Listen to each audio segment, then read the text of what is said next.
What's up, San Diego? San Diego, turn it up. From the dugout to the sidelines, from the front office to the fan in the stands, this is where San Diego sports comes to be heard. College athletics is the gift that keeps on giving. This is why I love this stuff. He's not just talking about the game, he's driving the conversation, breaking it down, calling it out, and saying what everyone else won't. They start licking their chops, man, when they hear like, oh, look at all these guys the Padres could potentially trade. This is the voice San Diego Sports trusts on San Diego's #1 sports station, 97.3 The Fan. We're your favorite show's favorite show. This is the Braden Surprenant Show. Think about the children, the family show. Now, here's Braden Surprenant. What's up, San Diego? A happy Wednesday to everybody out there in America's finest city. He's Frank Marchese. I'm Braden Surprenant. This is the Braden Surprenant Show, San Diego's #1 sports station, 97.3 The Fan. Another example, Frank, yesterday of right but too early. I said Manny Machado would have 2 home runs. You know, this is what I did. Well, you said he'd have 2 home runs over the course of the weekend. He had 2 in a day. Yeah, he had 2. 3 in 2 games. But I think more importantly, though, we have to acknowledge the elephant in the room here. We won a game yesterday. If we win one today, that's 2 in a row. We win one tomorrow, that's called a winning streak. It has happened before. It has happened before. It's been a while here. I don't know. Are the Padres back? The unfortunate thing is they lost on a catcher's interference on Monday, and they like Monday's game was so frustrating because they didn't play good baseball and they ran themselves into outs and they just didn't take care of the little things, which we have seen from this team time and time again. And then yesterday was more like Sunday, and we've just had just too few of those opportunities. I mean, if you look at the last 3 games, I guess they've won 2 out of the last 3, but I mean, they really got to get on some momentum here because they are getting the benefit of the doubt of everybody in the National League right now they're competing with sucks. I watched the Cardinals play. This is what I did yesterday. Aside from texting Frank while he was trying to win a race. Winning a race. You were still in the process of trying to win said race, were you not? I mean, he led almost every single lap. I got a little nervous there at the end. Frank, last night, it was the final race of the series. When do you start the new one? Does it start back up next week or no? No, it's not like softball where you just fire it up. Let's go. We'll see you next week. No, that's kind of lame. Frank won the last race of his iRacing series yesterday. And he needed to finish in first, and the guy he was competing with needed to finish in 8th or worse, and he ended up finishing in 2nd. So Frank was, or no, he didn't. He finished 4th, but yeah. Not enough. No, it wasn't enough. And the thing is he wrecked with like 3 laps to go on a caution, and I didn't know that they had the supersonic, the fast repair nonsense. But everybody gets it, so it's okay. So he got lucked out on that. Also got lucked out that 4 guys at the back of the race wrecked. So he basically needed to finish in last at that point in time, which wasn't going to happen. So, but Frank still won the race. Good moment there. Great interview yesterday. Thank you. A lot more stoic than the week before. You got to work on your donuts a little bit, but other than that, it was a great little race. Why do you have a team or something? Are there people like playing the pit crew? Because you kept saying we. You got a mouse in your pocket? I mean, it's just you, buddy. Like everybody says we in these interviews. It's just you racing. I know it's like an imaginary team. What are you saying we for? It's called immersion, dude. Don't mess up my immersion. All right. Are you LARPing? Yes, that is more or less what you could call that. Yes, that is pure LARPing. So as Frank was LARPing last night on his iRacing, which he won. You know what? Why? I gotta ask this though. That wasn't just a win. That was belt to butt. Yeah, I was belt to ass the whole time. I don't think. Would you you led all but 10 laps? Yep. Mm-hmm. Yeah, they were kissing your ass on the broadcast. Would you pay those guys? No. I want to know why you were taking the outside track the whole time. Is that where the faster lane was? I took it in Miami. I took it at the start. The way the tire works there. You either run the bottom and save the tire and use the outside like when you need it sparingly, Or you just commit to the outside, because if you run the outside there, it wears the right front tire out so much that you can't get back down to run the bottom. So it's one or the other, really. The first stint, I just wanted to get away from everyone, because I know I need to lead as many laps as possible. Right. So I was just trying to get away from everyone, wore the tire out, and I learned my lesson very quick, and I was on the bottom pretty much the rest of the race from there. I mean, every interview, well, we had 4 clean tires here. We had this, we had that. I forgot, you know what? My apologies. I forgot Cole Brooks was there holding the gas can, smoking a lung dart. And I forgot that Trav Gundy's on the crew, is the crew chief. So you know what? I noticed that. I forgot about that. I noticed that Cole, probably not the best time to have a cigarette when you're trying to gas a car up.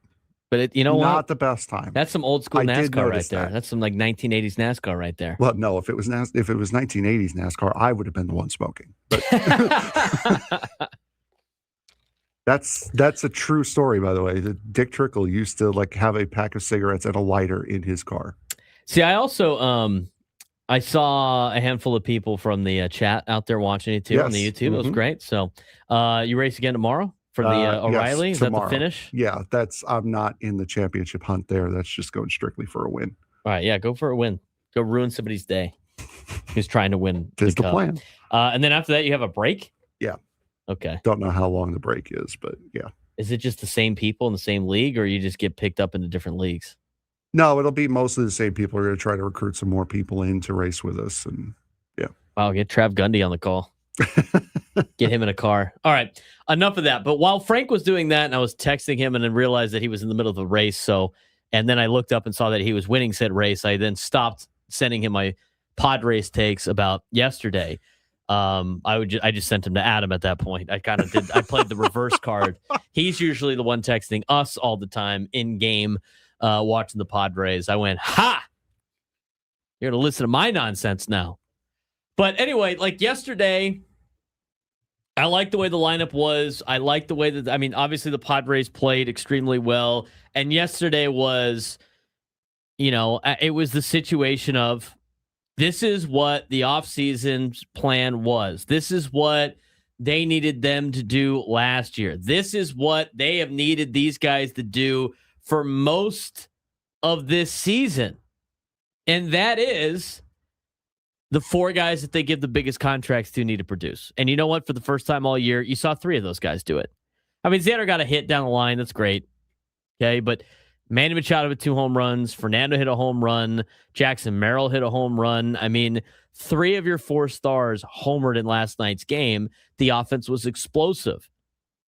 They put up 8 runs. They put up 19 runs on Sunday. They are putting up numbers yesterday.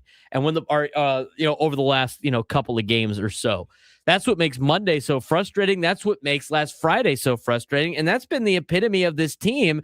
They have had these good wins and they just can't compile them together to get what Lou said as a winning streak, because they get these clunkers mixed in, or they don't play very well, or things don't go their way. So the Padres win last night. I thought Walker Buehler pitched great. He kept the game close, obviously. He hunkered down. It would be nice for any of these guys to get you 6 innings. I just don't know if that's ever going to happen at this point in time. But Walker Buehler, he had his 5 2/3 innings. Only gave up the 2 runs, 2 hits, 3 strikeouts. The 5 walks need to be fixed, but it looked a lot more like June Walker Buehler than it did July Walker Buehler, which is great to see. And he's going against a really good lineup. Let's not pretend like he just mowed down the Colorado Rockies. That Atlanta Braves lineup's pretty good. So collectively a really good win. Fernando Tatis Jr. Where's all the he can't hit the ball over the fence anymore crowd? Where's all the he's lost all his power? What is that, just like a lucky hit? He hit the ball 474 feet. I thought he couldn't do that anymore, Frank. I thought you only do that when he was only doing the PEDs. You can't hit the ball over the fence anymore. Give me a break. We talked about swing speed forever. We talked about how he had been working on his swing, and you know what? He's starting to find it. Manny Machado's starting to find it. That's why I tweeted it out last night. I was somewhat joking and somewhat being serious. We heard about the offseason for Fernando, trying to be this like hitter and appease his dad and all that stuff. We heard about Manny Machado hitting with Teacher Man. And you know what both of those guys did at the beginning of the season, Frank? They were terrible. And now they're starting to really hit their stride. Manny's got 22 home runs. I tweeted this out yesterday too. I was just trying to do a little bit of math. I had it double checked before I, tweeted it out because, tweeting out math is just as bad as doing math on the air. Never tweet out math.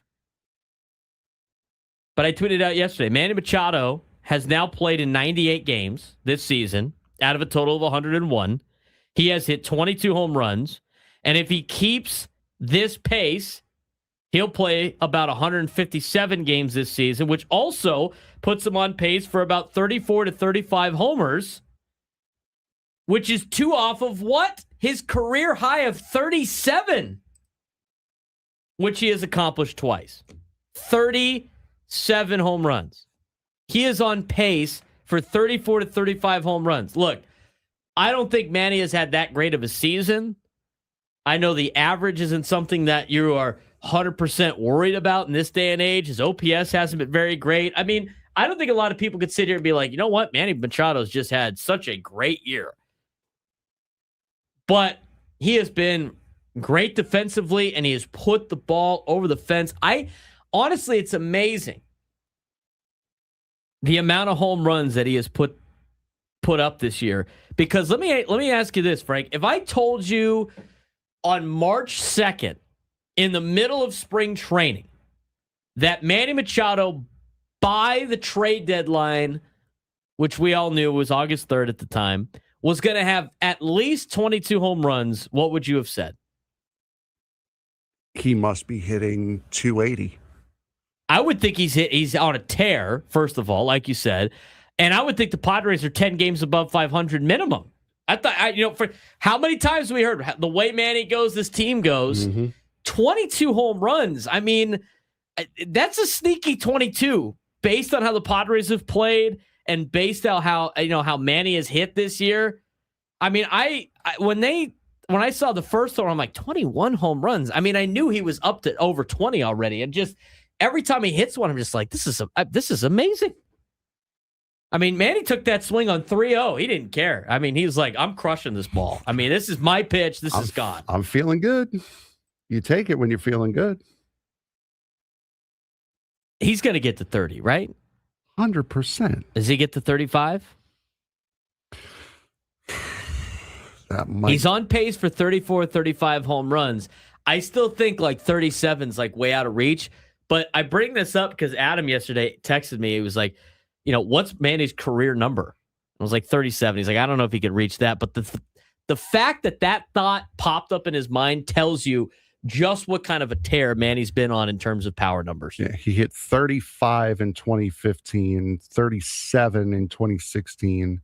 He's never hit 37 in the Padres uniform. Followed that up with 33, and then in 2018, when he was traded to LA, he hit 37. He hit 24 with Baltimore and 13 with LA that year. And then followed it up with 32 for the Padres in 2019. Right. In a Padres uniform, the most as he has hit is 32, and he's done it twice. He did it in 2022, and he did it in 2019, his first year. His career low in a Padre uniform, discounting 2020, is 27. Which was last year. Yep. He's still an all-star last year, hit 275. I mean, this what goes to show, like... And even in 2020, he hit 16. Yeah, he hit 16 in 60 games. I mean, what do you think? What is that pace? I mean, 16. He played all 60 games that year too, which is not surprising. That's a big reason why you sign a guy like Manny, because he posts. But he was on pace that year for 43 home runs. Did you know that? That's in a full one. Like, I don't know if he would have played a full 162. He has only done that. He's done it twice in his career. It's pretty. But like, he was on pace for 43 home runs in 2020. But Manny putting up the power numbers. It's amazing he's hitting 204 right now. I mean, he is just like Kyle Schwarber right now. You might as well bat Manny leadoff. Just have him hit the home run like Kyle Schwarber does. But I brought this up to bring up what I tweeted out yesterday, that I was being a little funny, but a little serious at the same time. You know, like Manny and Fernando, they talked about the offseason. They started the season off poor. All of a sudden, they've made the mechanical switches, and now they're hitting the ball over the fence, and now they're hitting at a higher level. Now they're hitting at a higher clip. Is anybody give Steven Souza Jr. credit on that? Got to duck out of the way before people start throwing things at me. Anybody give him credit? I literally tweeted that out yesterday. Hey, maybe Souza got Manny and Fernando back on track after the offseason programs. Ducks. Anybody want to give him credit for it? No, it's just them. So the only reason like they are bad is because of Souza, and the only reason why they're good is because they're themselves. They wouldn't fix everything themselves. I'm just saying, like, Manny and Fernando, we saw them working tirelessly with Steven Souza Jr. at the beginning of the season, to the point we weren't allowed to film one of their practice sessions, right? Tirelessly working with Steven Souza Jr. After an offseason, they worked with somebody else, most notably Manny, right? And so when you work for an offseason with somebody and then you play like crap for the beginning part of the year, and then you work with your hitting coach in season and you're starting to turn things around. Look, if we're gonna blame him for everything that has gone wrong with the offense, and the offense is not the greatest, I mean, wouldn't you have to give him a little bit of credit for some of these guys? Just a little bit. Give credit where credit is due. I feel like he's working with these guys. And this is not like a report. We are watching. Frank and I have physically seen the in-depth work of Souza with Fernando and Manny specifically, where they were doing 2 to 3 months ago. It takes time to apply that, and now you're seeing these guys hit the ball over the fence. I mean, we could go look at the numbers. I'm sure Baseball Reference can pull up these numbers about where they rank everywhere since a certain date. I'm sure Fangraphs does that. And that's another thing that we discussed when that report came out about Manny and his offseason program, is that one of the things he said in there was he's trying to unlearn a lot of the bad habits he picked up from that training. That does, when you put so much effort, so much time into doing something a certain way, and then you go to make the change back because, this isn't really working, that takes time. When you're intently trying to do something on purpose every single time that's different from what you naturally do, that's going to take some time to break out of, because you're so ingrained on doing it that now you have to untrain yourself to not do it. They look like they've done that. But we have to take a break. I'm not going to sit here and say, like, after winning 2 out of the last 3 games, like, this team is back to what they should be. Go buy a bunch of players. Let's get after this thing. This team is going to be able to win in the postseason. It's more of the stars are finally starring, but it might be too little too late. We'll see what happens the next couple of days, but this is going to get interesting here. And it's getting more interesting because the National League right now sucks. And I sat down and watched some of these games after the Padres game was over. These teams suck. We'll talk more about that when we come back, and what the Padres offense has done as a team since Fernando hit his first home run. Braden Surprenant Show, San Diego Summer Sports Station 97 through the Fan. Would the SEC actually leave the NCAA? That idea sounded impossible a few years ago, but SEC Commissioner Greg Sankey says the conversations are real. The SEC is frustrated with inconsistent NIL rules, transfer portal enforcement, and the overall direction of college athletics. While Sankey says the conference still prefers competing for a national championship under one governing body, he warned that unless the NCAA becomes more consistent, those discussions will continue. I don't necessarily think a breakaway would be good for college football. Sport is at its best when every conference competes for one national championship. The NCAA does need improvement, but splitting college football into separate systems could create an even bigger problem. So the big question is, do you think the SEC should stay with the NCAA, or is it time for college football's biggest conference to go on its own way? I don't necessarily know if that even works out for the SEC. I mean, I think they continue to puff their chest out and say, we're going to leave, but I don't think they have the leverage they think they have, because I don't know if they become their own little league and it just becomes like a semi-pro football league. Does anybody really care? I mean, if they just become the XFL, right? Like, does anybody really care about what they're doing? I just think this could be catastrophically bad for the SEC on top of the NCAA. But if I had to pick one side that was going to survive the most, I would pick the rest of college athletics over just one conference that thinks that they could do everything by themselves. Yeah, and this is all coming through SEC Media Days, as Greg Sankey, SEC commissioner, did not shy away from one of the biggest questions at SEC Media Day when asked whether discussions about the SEC separating from the NCAA were simply a negotiation tactic. Sankey straightforward answered, "They're real." According to Sankey, the conversation stemmed from growing frustration over how college athletics is currently being managed, not an attempt to gain leverage. The SEC believes inconsistent enforcement of eligibility rules, NIL regulations, tampering investigations, and the implement of the House settlement have created uncertainty across not just college football, but college athletics as a whole. While Sankey emphasized that the SEC still values competing for a national championship under one governing body, he also warned that if the NCAA can't provide consistent leadership, conversations about alternative models will only continue. And I can't help but agree that at least the reasons why he would break away are good. They're worthy. I'm more aligned with you that if the SEC were to break away from the NCAA, that doesn't really help anybody. I don't think it does at all. I don't think they hold the leverage that they think they do.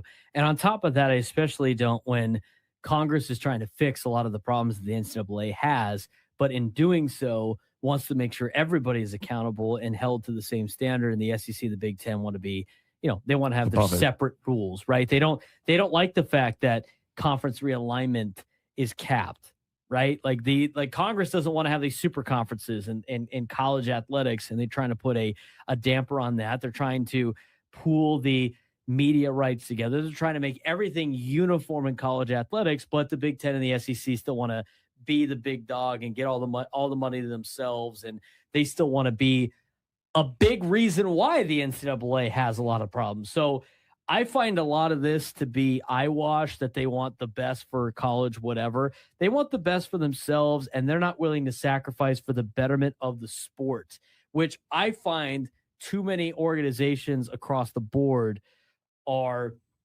doing. And I can even talk about the high school stuff here in town about how individuals are holding back progress in San Diego when it comes to the betterment of high school football. And the SEC, and I think the Big Ten, are holding back for the betterment of college football. And they're trying to, be the holier than thou. But I mean, I don't think they're actually going to leave. I know the NCAA faces a lot of pressure right now that they have to fix. A lot of the things that they need to fix need help with the government. And if the SEC and the Big Ten are going to drag their feet the whole way, it's, say what you want about wanting all these things fixed, but you have to do your part too. Yep. And that's where I kind of lose it. And that goes into the playoff expansion conversation, which is the next topic. I mean, obviously that isn't a done deal. The SEC is holding back again because they only look out for themselves, which I guess is their right, but for the betterment of college athletics, which I think everybody would benefit from an expanded playoff and really centralizing a lot of the rules. The SEC doesn't want to go to 24 teams like everybody else does. They want to be able to control who's in the playoff. They want the easiest path. They want the most money.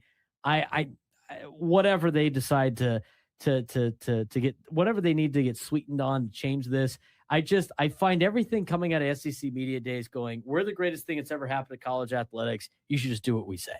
And again, he's harping on the same ridiculous talking points of whether fans and television partners truly want a larger playoff and whether adding more games would negatively impact the regular season, which it would not. Sankey also raised concerns about the academic calendar, player health, scheduling logistics and whether expanding again so quickly. I think Frank is pranking me. I legitimately think this sometimes. I can't believe how much Frankie One-Off is one-off all the time. I can't honestly believe it. And I know people driving around, I know people listening to the show on YouTube, watching the show on YouTube, are not going to believe me. I don't know how you do this, Frank. I don't know either, because I do not know Fangraphs at all. Like, I do not know how to navigate Fangraphs, period. And I'm too lazy to learn. It's pretty easy. No, dude. I understand that. But you get all of this information off of Fangraphs. So you're using a website that I am too lazy to figure out how to use. And I'm just that, I don't know if it's that good or that bad. I think it's that good, to be honest with you. I think it's the context. You are the best at being one off something. I had 2 questions yesterday. I had 2 questions during the break, and I was one off on both of them. I asked, and this is where we're going to get to on this, because I think this is important. I mean, regardless of what the Padres offense does, they were so bad for the first 2 months of the year. Essentially, they were so bad from opening day to about Fernando hitting his first home run that no matter what they do, they're going to be in the bottom tier of an offense, period. So just based on averages and math. I want to know what's been going on more recently, because I think that's more valuable than what happened in the first 2 months of the year. Is this offense like it was the first 2 months of the year? No, it's not. It's not, for a lot of reasons. So, because the morning show was talking about this, and the offense has drastically improved, but I'm looking at it right now, and I asked Frank, I said, if you can tell me what the Padres offense ranks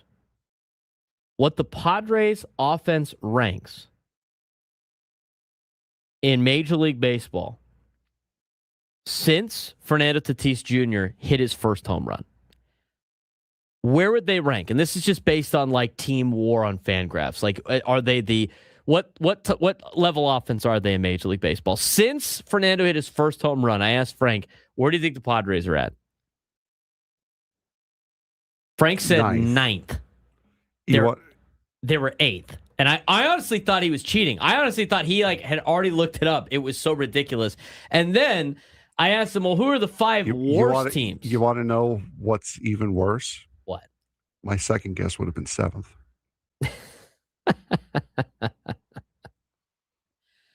So then I asked him, maybe the 5 worst teams since Fernando hit his first home run offensively in Major League Baseball. It's significant to me because I think, 3 of the teams are competing for a playoff spot right now. Which is 26, 27, 28, 29, and 30. Correct. That would be the bottom 5. He said the Angels, who are 25th.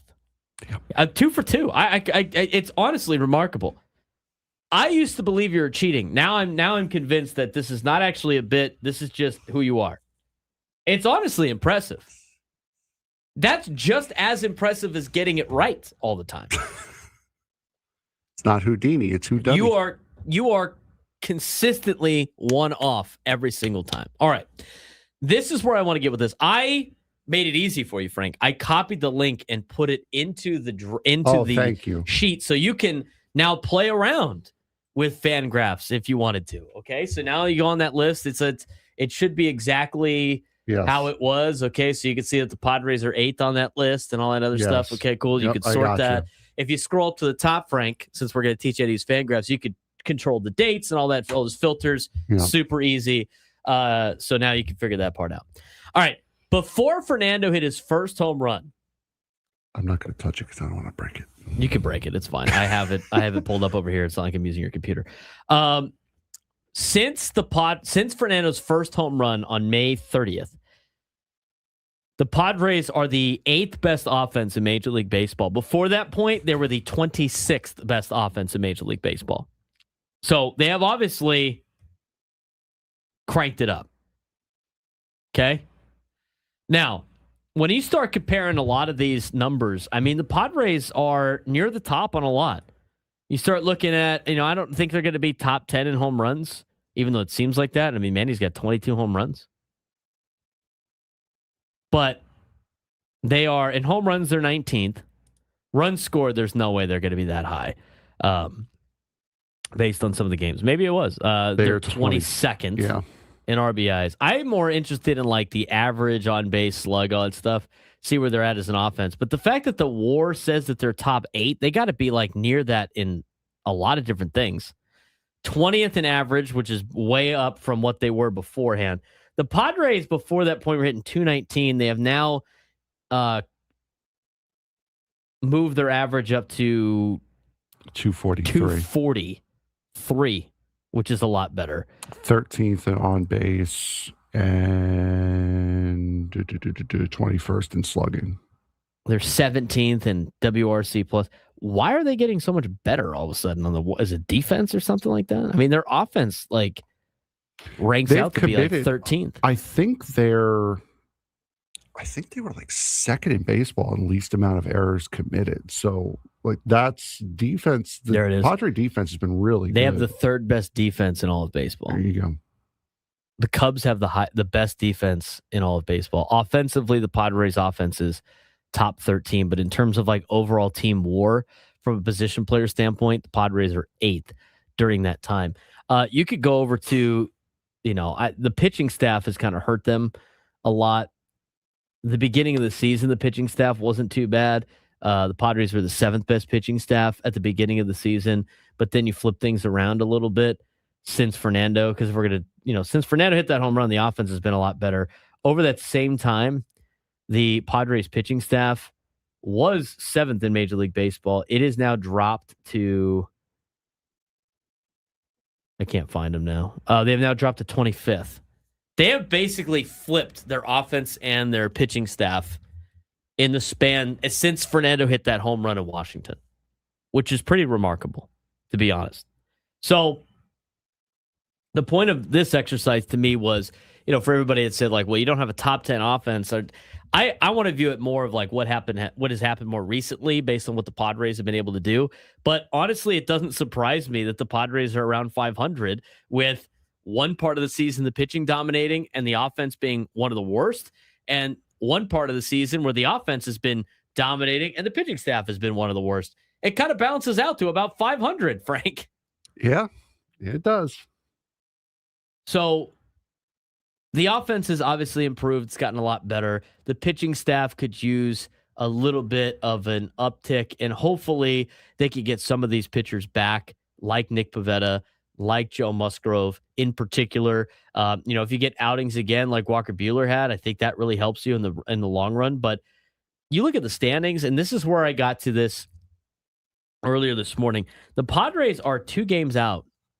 They're 2 games out of a wild card spot as of right now, and they're 2-3 in these 5 games since the All-Star break. I mean, it's not like they're playing incredible baseball right now. Like last night was good, Sunday was good. They're playing a lot better than they have in the past, but they're 2 games out, and it's because, and I'm watching these teams play last night. I put the Nationals-Rockies game on. I mean, that Nationals team can't get anybody out. They can't get anybody out. I watched the Marlins play the Astros. I mean, the Marlins turned a triple play last night.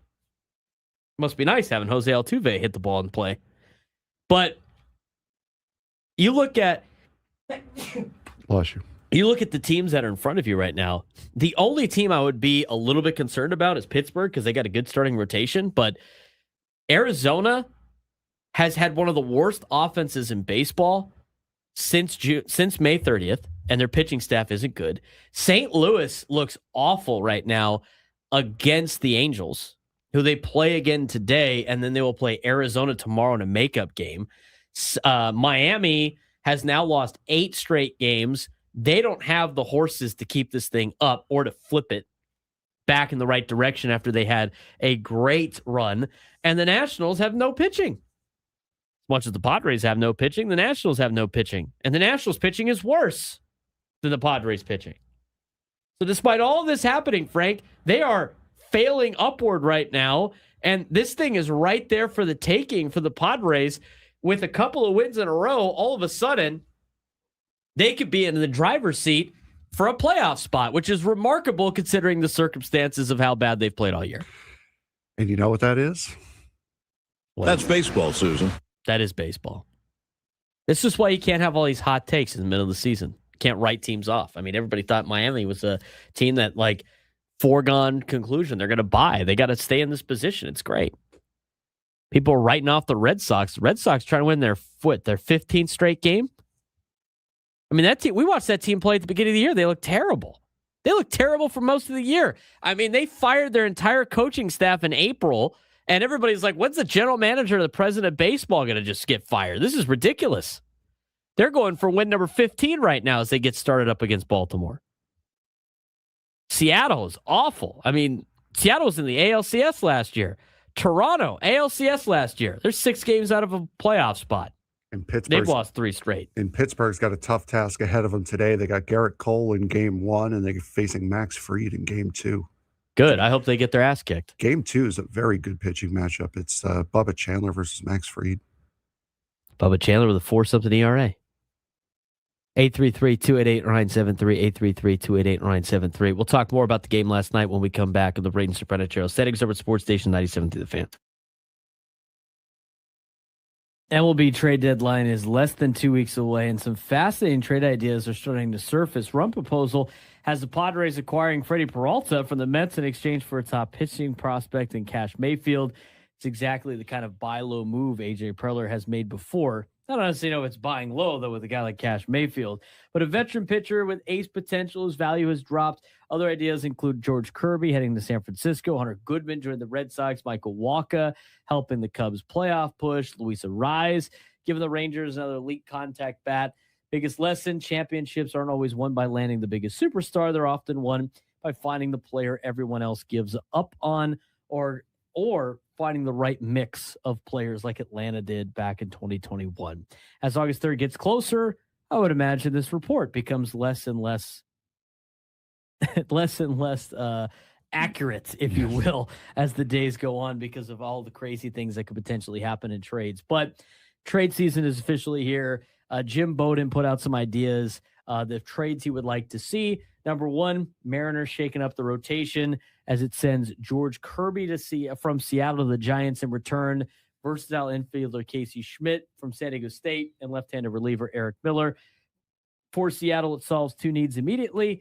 They had a right-handed bat, destroys left-handed pitching while also striking their bullpen. For San Francisco, they replaced Robbie Ray if he's moved immediately, and immediately paired George Kirby with Logan Webb to create one of the better 1-2 punches in the National League. It's bold. It makes some baseball sense.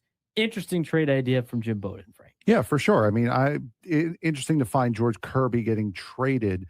But yeah, for Casey Schmidt, who's a versatile infielder, as you mentioned, another guy that Seattle can use, plus a bullpen arm for a team that has been so up and down this year. We talk about how the Padres have been up and down. Seattle has been just as bad, if not worse, than the Padres have been on that roller coaster. So that would be a nice little trade to kind of hope to level Seattle out a little bit. Trade idea number 2, according to Jim Bowden. Red Sox go all in. Boston, been searching for offense all season. Proposal lands them one of the best young catchers in baseball, maybe Hunter Goodman from Colorado. Yeah, the cost would be a massive prospect package highlighted by Marcelo Mayer, along with pitching prospects and catcher Carlos Narvaez. The Rockies would essentially be betting on 4 long-term pieces instead of 1 all-star catcher. Boston would be betting that Goodman becomes the middle-of-the-order bat they have desperately needed for the last few years now, and sometimes you have to give up a premium in order to acquire that talent. Interesting that it would take Marcelo Mayer to get that done, and I think it will have to. The one that they proposed for the Padres would be with the Mets. No better combo to talk about it than me and you. I don't necessarily know I like this at all. I don't think the Padres are in a position to do this, but according to Jim Bowden, a trade he'd like to see, Padres acquire Freddie Peralta for the Mets, who's a rental, and the Padres would send one of their top pitching prospects in Cash Mayfield back to New York. I mean, you could go through the gamble that this could potentially be. The Padres, to me, cannot be trading for rentals. I think they need to be trading for the future. If they decide to buy at the trade deadline, I don't think they can give up a guy like Cash Mayfield, but if they did, it would be for a starting pitcher that they had years of control over. And I think the same thing goes with any of their top prospects. I mean, I don't think they could trade Ethan Salas unless it leads to a Shea Langoliers or something like that, where you turn the current prospect into what they could potentially be and you expedite the process to now. Other than that, I don't really like ideas like this of trading for a rental just for one guy. And if you have to give up a Cash Mayfield for this, I don't think it's going to pay dividends for the Padres in the long run. If it was 2024, I would do this.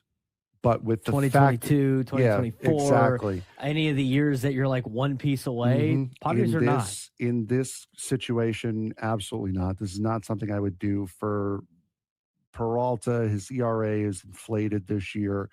Cash Mayfield, from the Met perspective, isn't really quite ready yet. It's going to be a couple years, so you're still waiting on that. And now it looks like the Mets are going to ship Freddie Peralta back to Milwaukee, which for Jet Mayfield and Brandon Sproat, I'd do it. Cubs continue to search for starting pitching. Michael Wacha could be an opportunity for the Chicago Cubs. I think the Cubs definitely need starting pitching. I don't know how they've been able to survive without it so far, but with so many devastating injuries for them in the starting rotation, I think Michael Wacha is perfect. He's having a really good year for Cubs. Yeah, and the suggestion would be to give up former top prospect Matt Shaw, as well as Kevin Alcantara. So an infielder, two infielders there. It is expensive, but with the situation that the Cubs find themselves in and how desperate they are for starting pitching, to get a guy like Michael Wacha, who we've seen just recently, that would be a pretty penny that Kansas City can offer for us, can ask for, especially with how desperate Chicago is.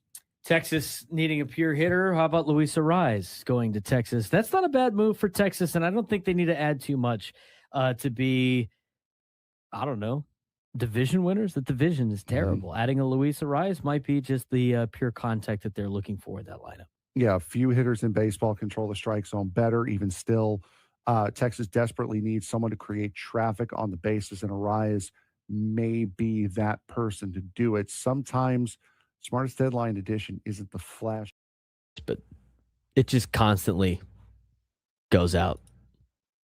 Constantly. All right. So we talked about like the offense from Fernando's first home run of the year through today. What about the last month, if you will?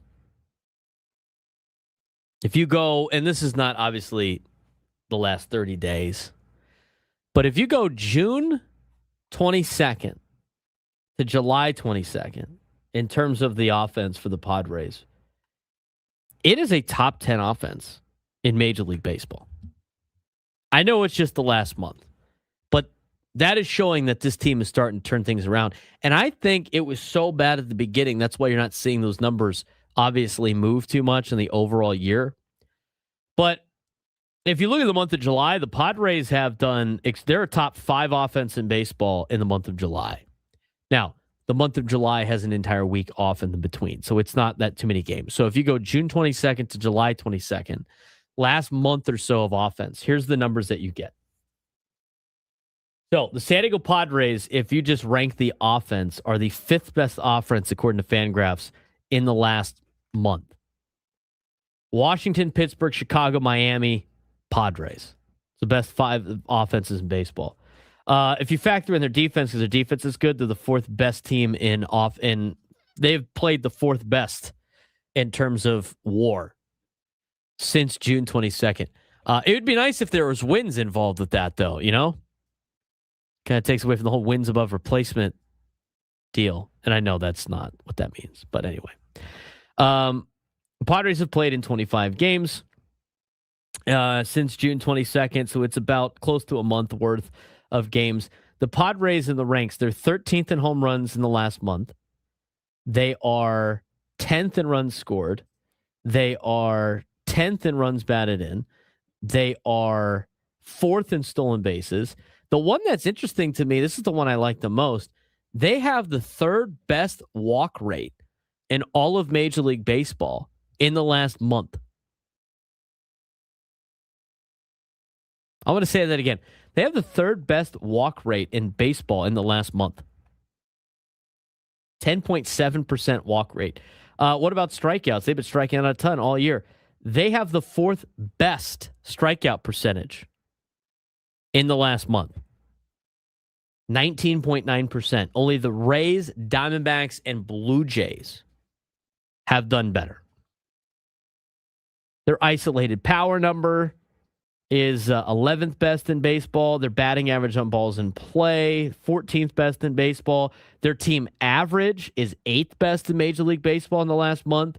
Their on-base percentage is 3rd best in Major League Baseball. Their slugging percentage, 9th best in Major League Baseball in the last month. Their weighted on-base average is 6th best. Their expected weighted on-base average is 3rd best in Major League Baseball, behind just Washington and Boston. Their weighted runs created plus is 7th best in Major League Baseball. Their base running runs above average, which includes stolen bases or caught stealing, 4th best in Major League Baseball. Their offense, as I mentioned before, batting and base running combined above average, is 5th best in Major League Baseball. Their defense, which is their fielding and positional adjustment combined above average in the last month, 4th best in baseball, which gives them a team WAR of a 6, which is also 4th best in Major League Baseball. I mean, I went through all of that, Frank. I mean, obviously that's a lot of data, but how do you interpret that data? They're playing a lot better offensively. Your eyes do not deceive you. They are getting back on track. It might have been a little too late. They got to find ways to win. But offensively, this is the offense that I think that they wanted to establish at the beginning of the year that took them a little bit to get going. But I think it's finally here. And they have now shown signs of being able to do this over a course of 25 games. They're not doing it every single night, but they're doing it a lot more often than they were before. Yeah, the offense has certainly picked up its end. And unfortunately, it's still the effects from the beginning of the season that's wearing on the pitching staff, which is where you're losing these games and where you're really finding yourselves in a lot of trouble.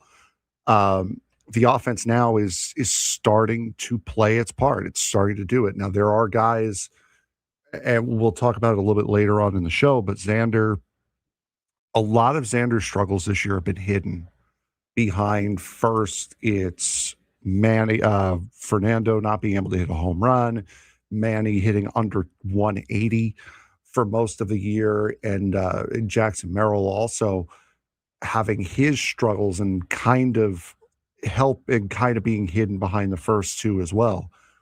But this Padre offense for sure has started to turn a corner as far as what it was to what it is, which again is just another reason why you have hope for a playoff push. And I think now if you can get the pitching to somewhat resemble what it was back in April and May, you will, I think a playoff push is inevitable with this team. There's a time and a place like for WAR and stuff like that. And like, when to use it, when not. I think it's good when you're trying to evaluate players over a long-term deal. Do you know that, who's got the 3rd highest WAR on this team? Probably Xander. It's Xander. Yeah, because of his his defense. That's why like defense is so valued sometimes. But Ty France is the highest WAR on the team with a 2.6. Then Fernando, the 1.7. Luis Camposano and Xander Bogaerts, both with the 1.1. By the way, it's only been 30 games. I'd like to see this more out of Luis Camposano, but if he could put together a lot more numbers like that, it's great to have him part of this organization. I mean, I don't know how Xander Bogaerts has a higher WAR than Manny. It's his defense. Yeah, but Manny's outs above replacement are like elite. It's not like Manny's booting the ball all over the place. It's his like I told you off air before the show started, because defense is also weighed into WAR, shortstop is usually the defensive player that gets a vast majority of the defensive plays. So that's going to help. And I think Manny has been so bad on offense. It's either home run or literally nothing, or at least that's what it was at the beginning of the season. I think his offense is really keeping his number way lower than what it probably should be. He gets the positional adjustment is what it's called. So he gets the positional adjustment for playing a shortstop. So shortstops naturally will have a higher WAR than a lot of other players. So Xander Bogaerts playing shortstop will naturally make him a better player. I think that's why Ha-Seong Kim for so long had always had a high WAR. But at the same time, it's like, do you really want that guy in the offense? I mean, Manny's offense hasn't been very good, but it's still like close to beating Xander in almost every category. He's only off by 16 percentage points on the average. He's off by like relatively the same on base. He beats him in slugging. He beats him in OPS. His OPS plus is finally back to an average player because of the home runs. I mean, the 22 home runs and 9 home runs is crazy. Way more RBIs. I just find that interesting. So we talked about what the Padres have done in the last month. Offensively, they're a top 10 offense. In some categories, they're a top 5 offense in the last month. That's comparing them to Major League Baseball. So your eyes don't deceive you. The offense is doing its job. Pitching wise, though, this is why it hasn't equated to wins. Strikeout per 9, the Padres 24th in Major League Baseball. Walks per 9, Padres 27th. The Padres are averaging 3.9 walks a game. Only Kansas City, Lasso, Clemente, and Houston are worse than the Padres in the last month. Home runs per 9, 24th. Opponent's batting average on balls in play, 18th. I think that's the left on base percentage, like stranding runners. Padres are 24th. Ground ball percentage for the Padres. Not that this really matters because you either have ground ball pitchers or fly ball pitchers. Padres are 26th. Home run to fly ball ratio. That's never good. Padres are 13th. In terms of team ERA in the last month, Padres 25th in baseball. Expected ERA. Padres are 14th. So maybe they're getting a little unlucky in there. Fielding independent pitching in the last month for the Padres, 25th in baseball. Expected fielding independent pitching in the last month for the Padres. That is, I don't know why I can't find them on this one. They're dead last. That's why I can't find them.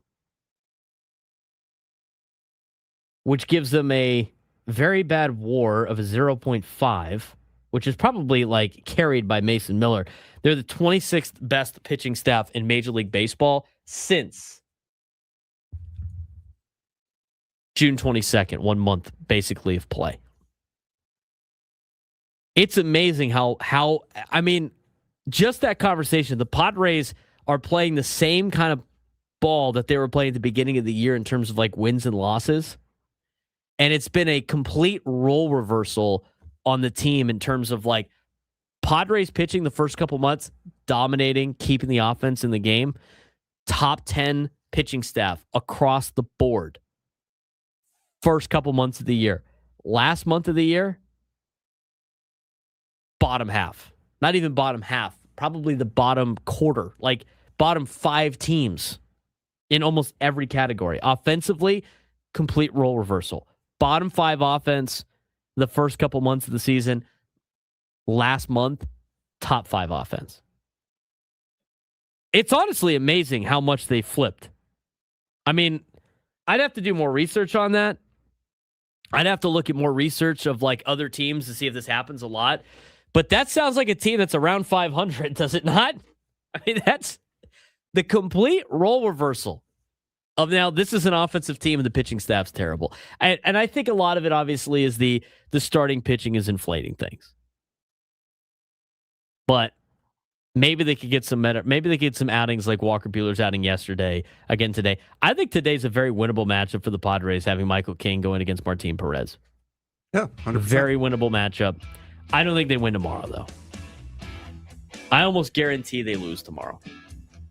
Maybe it will speak a curse into existence, but I just don't see him beating Chris Sale tomorrow with Griffin Canning on the mound. I just don't see it. You know who might not be losing until tomorrow either? Who? Boston. Boston, they're kicking ass again. He's got 4 runs in the first Wow. Get an update on that when we come back. Braden Surprenant Show, San Diego Sports Station 97 to the Fan.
11 o'clock, broadcasting live from the Bill House Studios. We know how. We're going to have Blanche Alverson on later on during the show. And later on in this hour, USD women's basketball coach. She's going to come on and talk about upcoming clinic that they had at USD that a lot of coaches in town can go out there and attend. And the last year, Mike Brown spoke at the clinic. I don't know what the lineup is this year, but Mike Brown was at the clinic, and then he goes and he wins the NBA Finals with the New York Knicks. Frank is still drunk on emotions after that finals win, if you will. Mike Brown, USD alumni as well. So we're going to get to Blanche Alverson later on at 1:35 in this hour to talk a little bit about that. But this Padres team starting to do a lot better offensively. Top 5 offense in baseball over the last month of the season. Maybe they could keep that up. We'll see how they do tonight against the Atlanta Braves. Now, it's a couple other things I wanted to get to today. Obviously, I think a lot of people, we're still in the we got to sell everything possible thing. I don't like that bandwagon because I don't necessarily think it's going to get you what you think it's going to get you. I think it's easy to sit there and be like, let's sell because we're getting all these great players back. And we did the exercise yesterday, Frank. We explained it as best we could. If you missed any of it, go on our YouTube page and watch. Wherever you get your podcast, go find it. Go look at it. We break down specifically how to evaluate a lot of these prospects.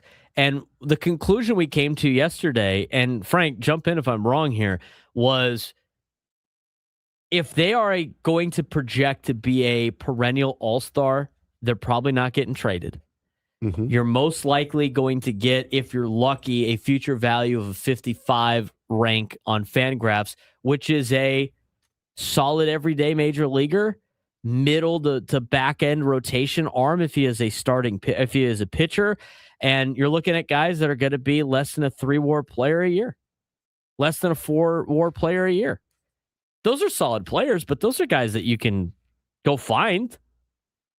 You have a plethora of those players, and these are all top 100 prospects. So be careful what you wish for.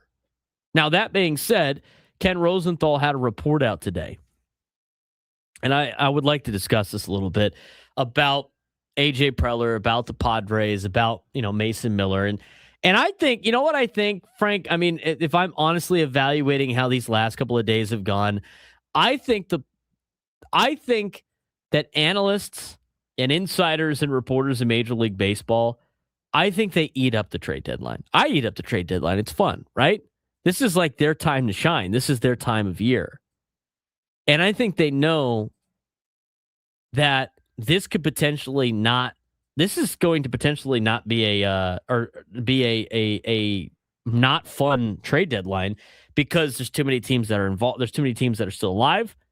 There's not a lot of sellers out there, and there's not that big name on the market of who's going to win the sweepstakes. Who's going to win the Max Scherzer sweepstakes? Who's going to win the Juan Soto sweepstakes? Who's going to win the highly coveted great player, all-star, having an MVP type year on a very bad team? That doesn't exist. It was Tarik Skubal for a while, but the Tigers have played. Did you know how well the Tigers have done the last kind of month or so in perspective? No, as they've started to climb their way out of their bad situation.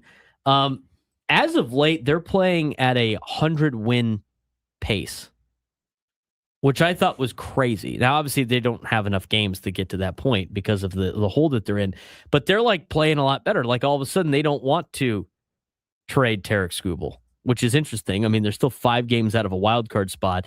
The Red Sox aren't doing them any favors by winning 14 straight games.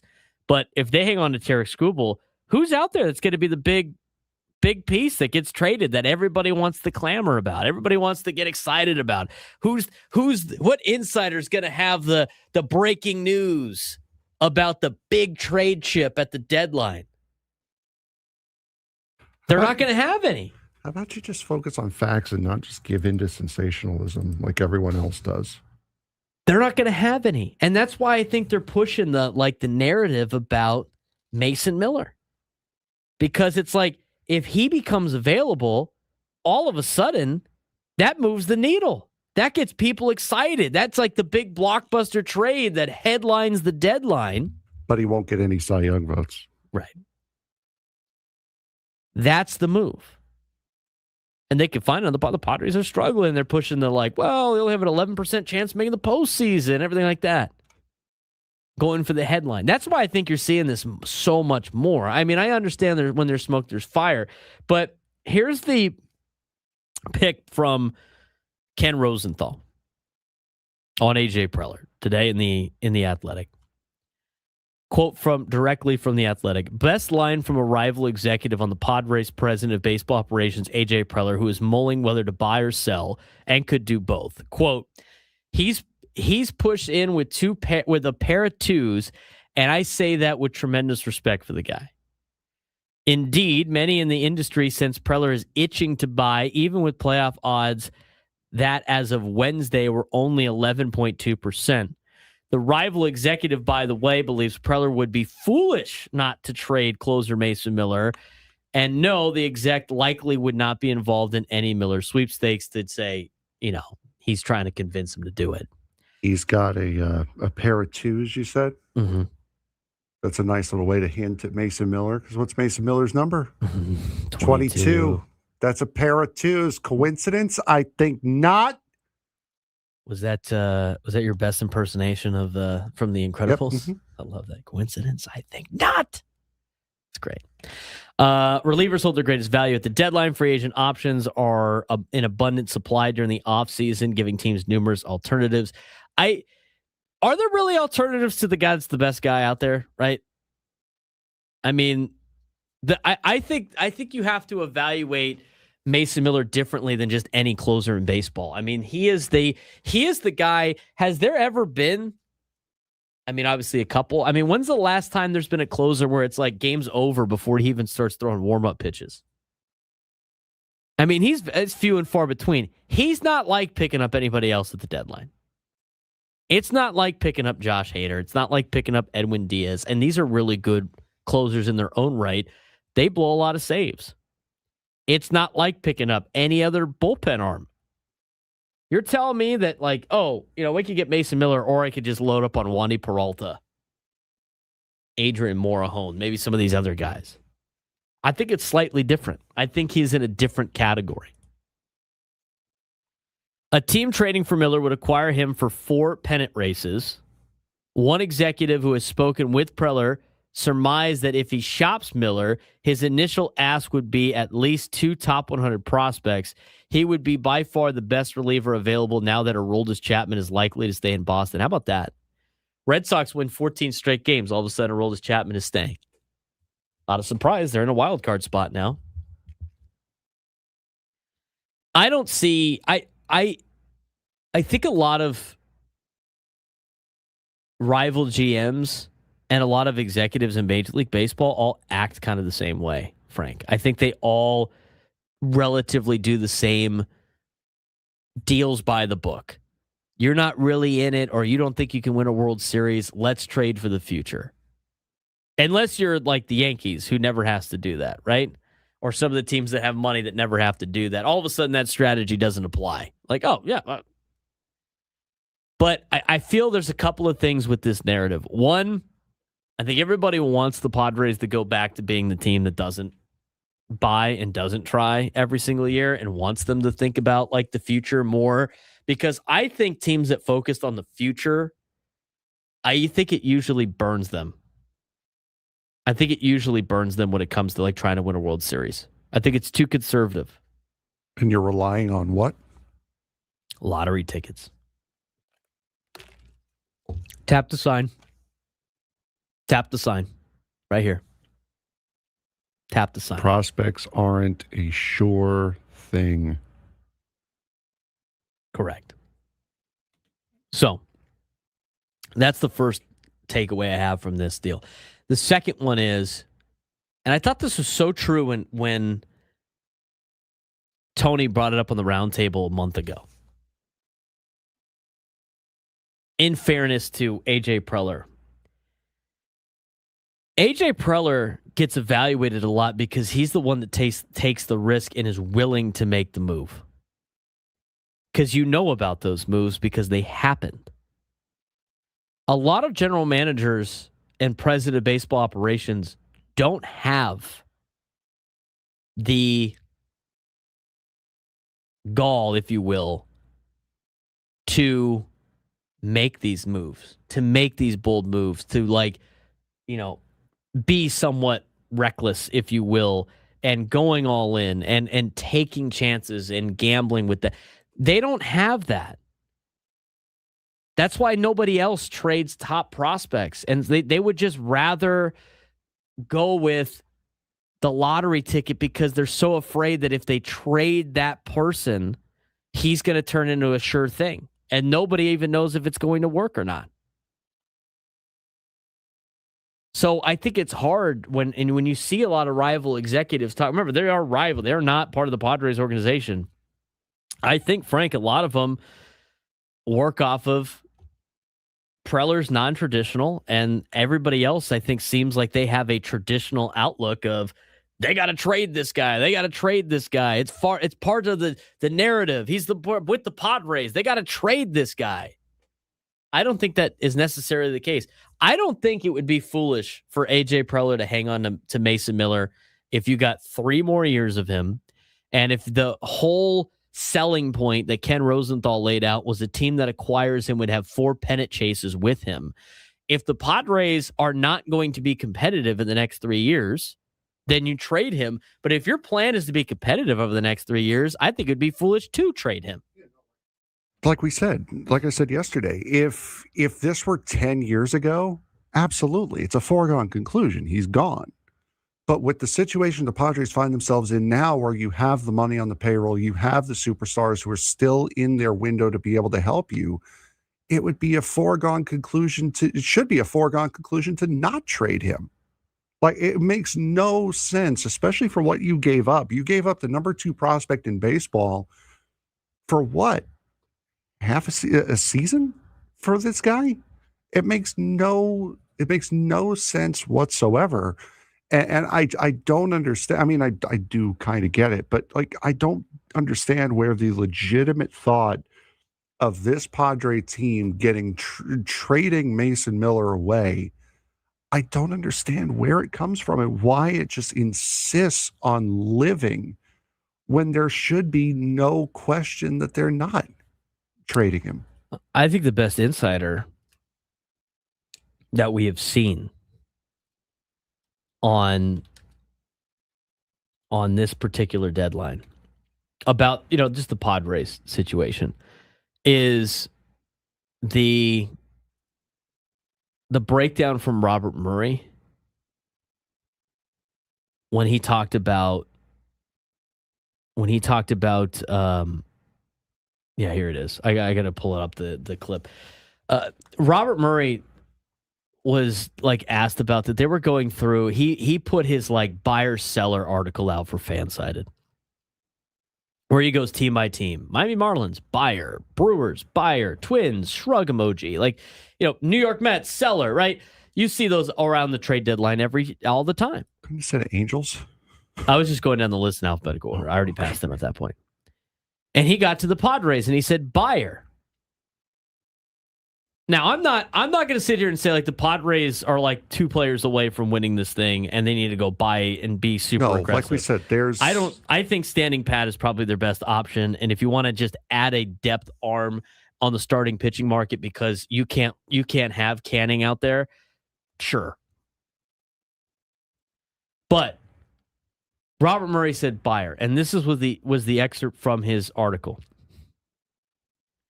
I'm putting the Padres as a buyer because I can't see AJ Preller, only at the time 2.5 games out of a wild card spot, with a talented roster deciding to sell.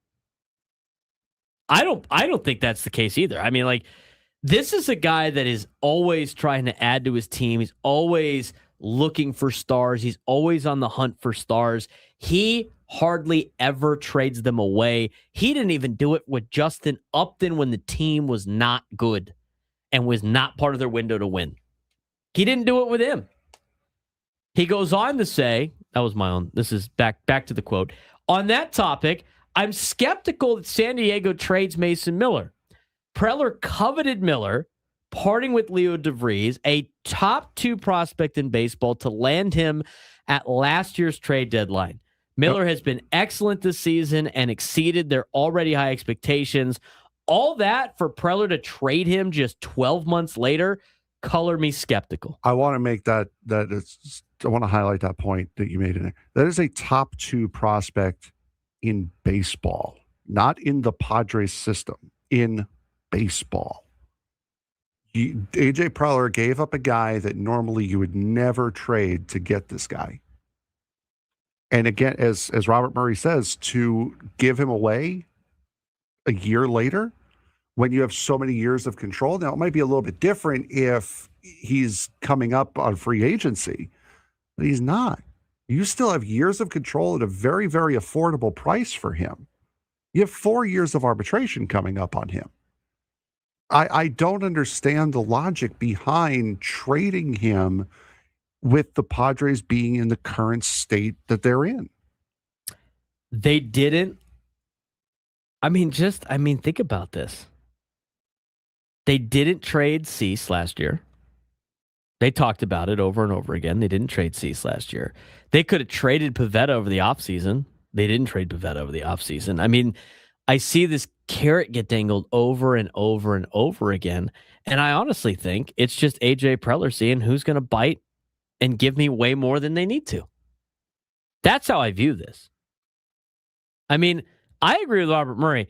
I don't know why you would trade away the number 2 overall prospect in all of baseball and then for Mason Miller, and then he gets better. Miller gets better with you than he was in Los Clemente. And then you're like, oh, we're going to get rid of him. And then we're not going to get the number 2 best prospect in all of baseball back. Like that would be organizational malpractice for him to do something like that. Once again, it's the national media thinking that this is the early 90s Padres where they just trade all their good players because they're never in a position to fight for the postseason. That's all this is. It's refusing to acknowledge where the Padres are right now. And the fact that this winning and these playoff appearances have been sustained over a length of time that has never been seen in this organization's history before. Last year, remember, they made the Mason Miller trade before Jason Adam got hurt. I would have traded Robert Suarez last year. 100%. I would have traded Robert Suarez last year for anything. And you know what? You would have got something good out of Robert Suarez. Wasn't he not an all-star last year? He's an impending free agent. Every other team needs bullpen help. When the Padres acquired Mason Miller, they're like, what, we have all these bullpen guys that we don't really need. We just made a super bullpen. Where's our offense? Where's our starting pitching? I would have traded Robert Suarez. It made sense. This doesn't make sense. And I get the narrative of like, oh, having a closer on a mediocre team is a waste of time. That's assuming that this team's going to be mediocre for the next 4 years. Yeah. And if that's the case, I guess. But guess who's available next year? Mason Miller. And yes, I understand that this might be the most value that he will ever get. But if you're still getting offers that don't even come close to that value, you're probably going to get the same offers next year that are, again, major taking a chance. I'll go through it. I saw, I like MLB Executive Burner on Twitter. It's kind of fun to watch. He gave out 4 trade proposals for Mason Miller that like this could get it done. I went through it. I'll tell you what these guys might turn into when we come back. And you tell me if you'd make that deal. 833-288-973, 833-288-973. We discuss next on the Braden Surprenant Show, San Diego Sports Station 97 through the Fan. This will be our final World Cup date, if you will, in between before we turn this back into San Diego FC coverage, as they will be back in action coming up this week. Spain, world champions once again, 106-minute goal from Ferran Torres. He lifted Spain to a 1-0 extra time victory over Argentina, giving them their second World Cup title and completing an incredible tournament. Spain allowed just one goal the entire World Cup, dominated possession in the final, and completely shut down Messi in what could be the last World Cup match of his legendary career. Rodri controlled the midfield all night and was deservedly named player of the tournament, but the ending wasn't all celebration. Argentina's Enzo Fernandez was sent off late. Tensions boiled over the final whistle, and several players were involved in a post-match confrontation and confrontations as emotions spilled onto the field. In the end, though, one thing was undeniable. Spain played the best football of the tournament, and they are deserved world champions. Frank, how did Spain reclaim the World Cup title? It was an incredible match. They didn't rely on one superstar to carry them through the tournament. Instead, they trusted what has defined Spain for years, and that is possession, patience, and control. They conceded one goal throughout the entire tournament, dominated possession through the final, and completely neutralized Lionel Messi and Argentina's attack. The winning goals summed up everything Spain had built through the tournament. Pedro Porro delivered a perfect cross. Nico Williams headed it back across goal. Ferran Torres finished clinically, a true team goal from a true championship team. Argentina was nowhere to be found in that game yesterday. And if this was Messi's final World Cup appearance, it was a difficult way for one of the greatest careers in sports history to end. Spain simply refused to let him influence the game. I mean, he barely touched the ball.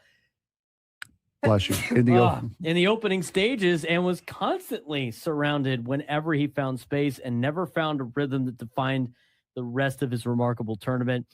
It's not an indictment of Messi. That's just kind of a credit to Spain of just how good they had been. And it wasn't just Messi. I mean, they shut everybody down throughout this tournament. Yeah, Rodri and Spain completely controlled possession, cutting off Argentina's supply lines and forcing Messi into one of the quietest World Cup matchups of his career. And that's saying something, especially with how his World Cup started. Even in defeat, though, Messi's legacy remains untouchable, a World Cup champion, multiple Copa Americas championships, and one of the greatest playing careers the sport has ever seen. So this would probably be a lot more of a sting for Lionel Messi individually had Argentina not won in Qatar in 2022. But still, this was a bad game, not just from Lionel Messi, but from Argentina, who picked the worst time in this tournament to play their worst match of the tournament.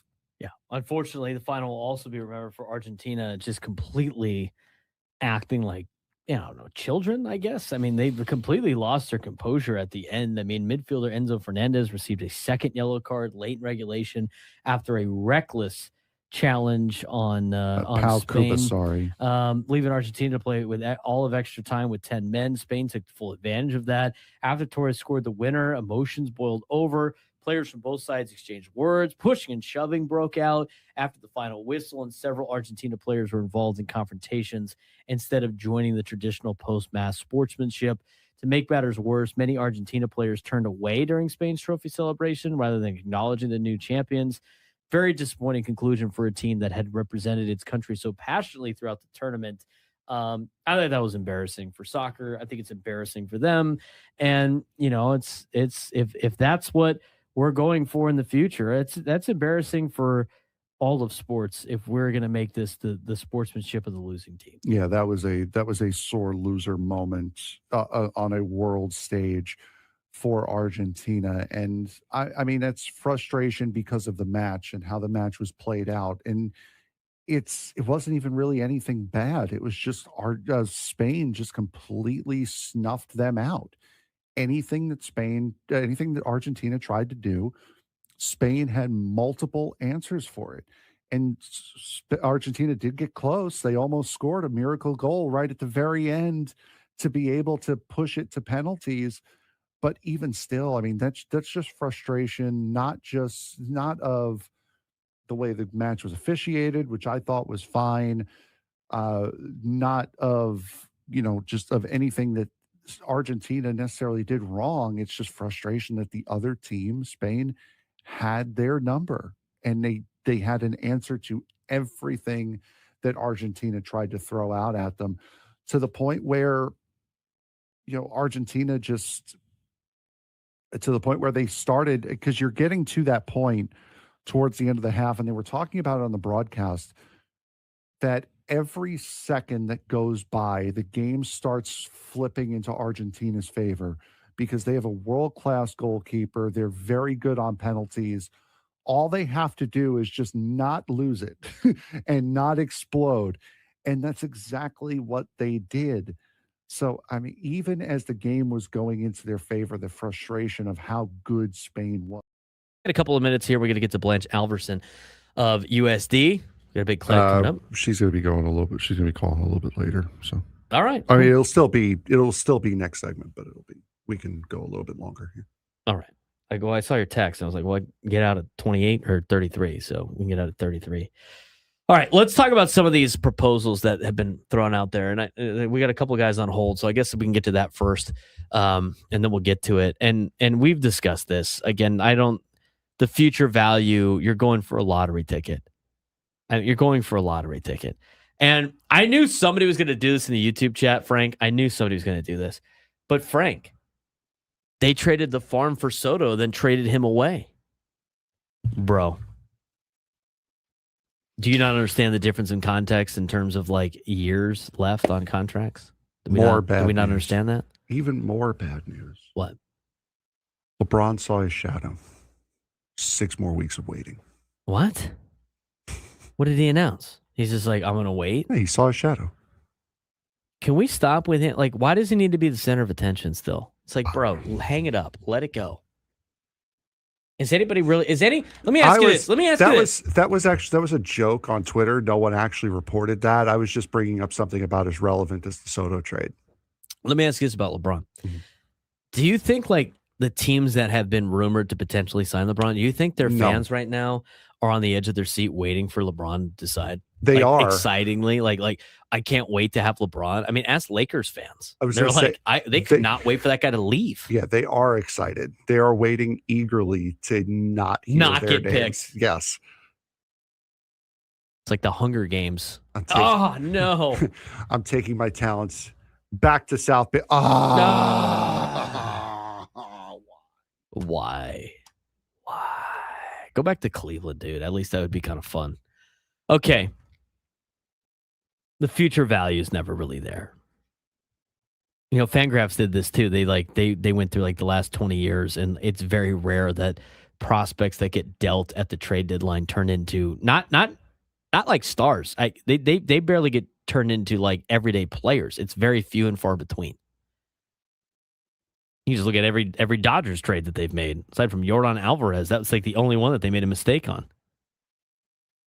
833-288-973, 833-288-973. Let's get out to Davis in San Diego. Davis, what's going on, man? What's up, Braden? I've a pretty strong opinion on these Miller talks because me and my friends always banter about it. One of my friends is sell, but he's also a Yankees fan, so he doesn't really understand. But I'm frustrated. That guy's never sold in his life. What are you talking about? I know, that's what I'm saying.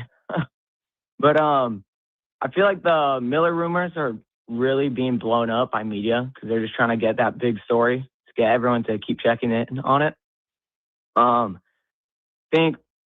remember when it still goes on a little bit, but all those Yankees Tatis rumors that Yankee fans just wouldn't shut up about, despite Preller saying that he won't be traded. They just wanted to keep talking about it and proposing trades.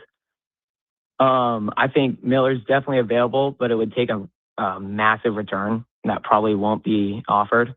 He has 4 years of control, which that's the main thing that's talked about.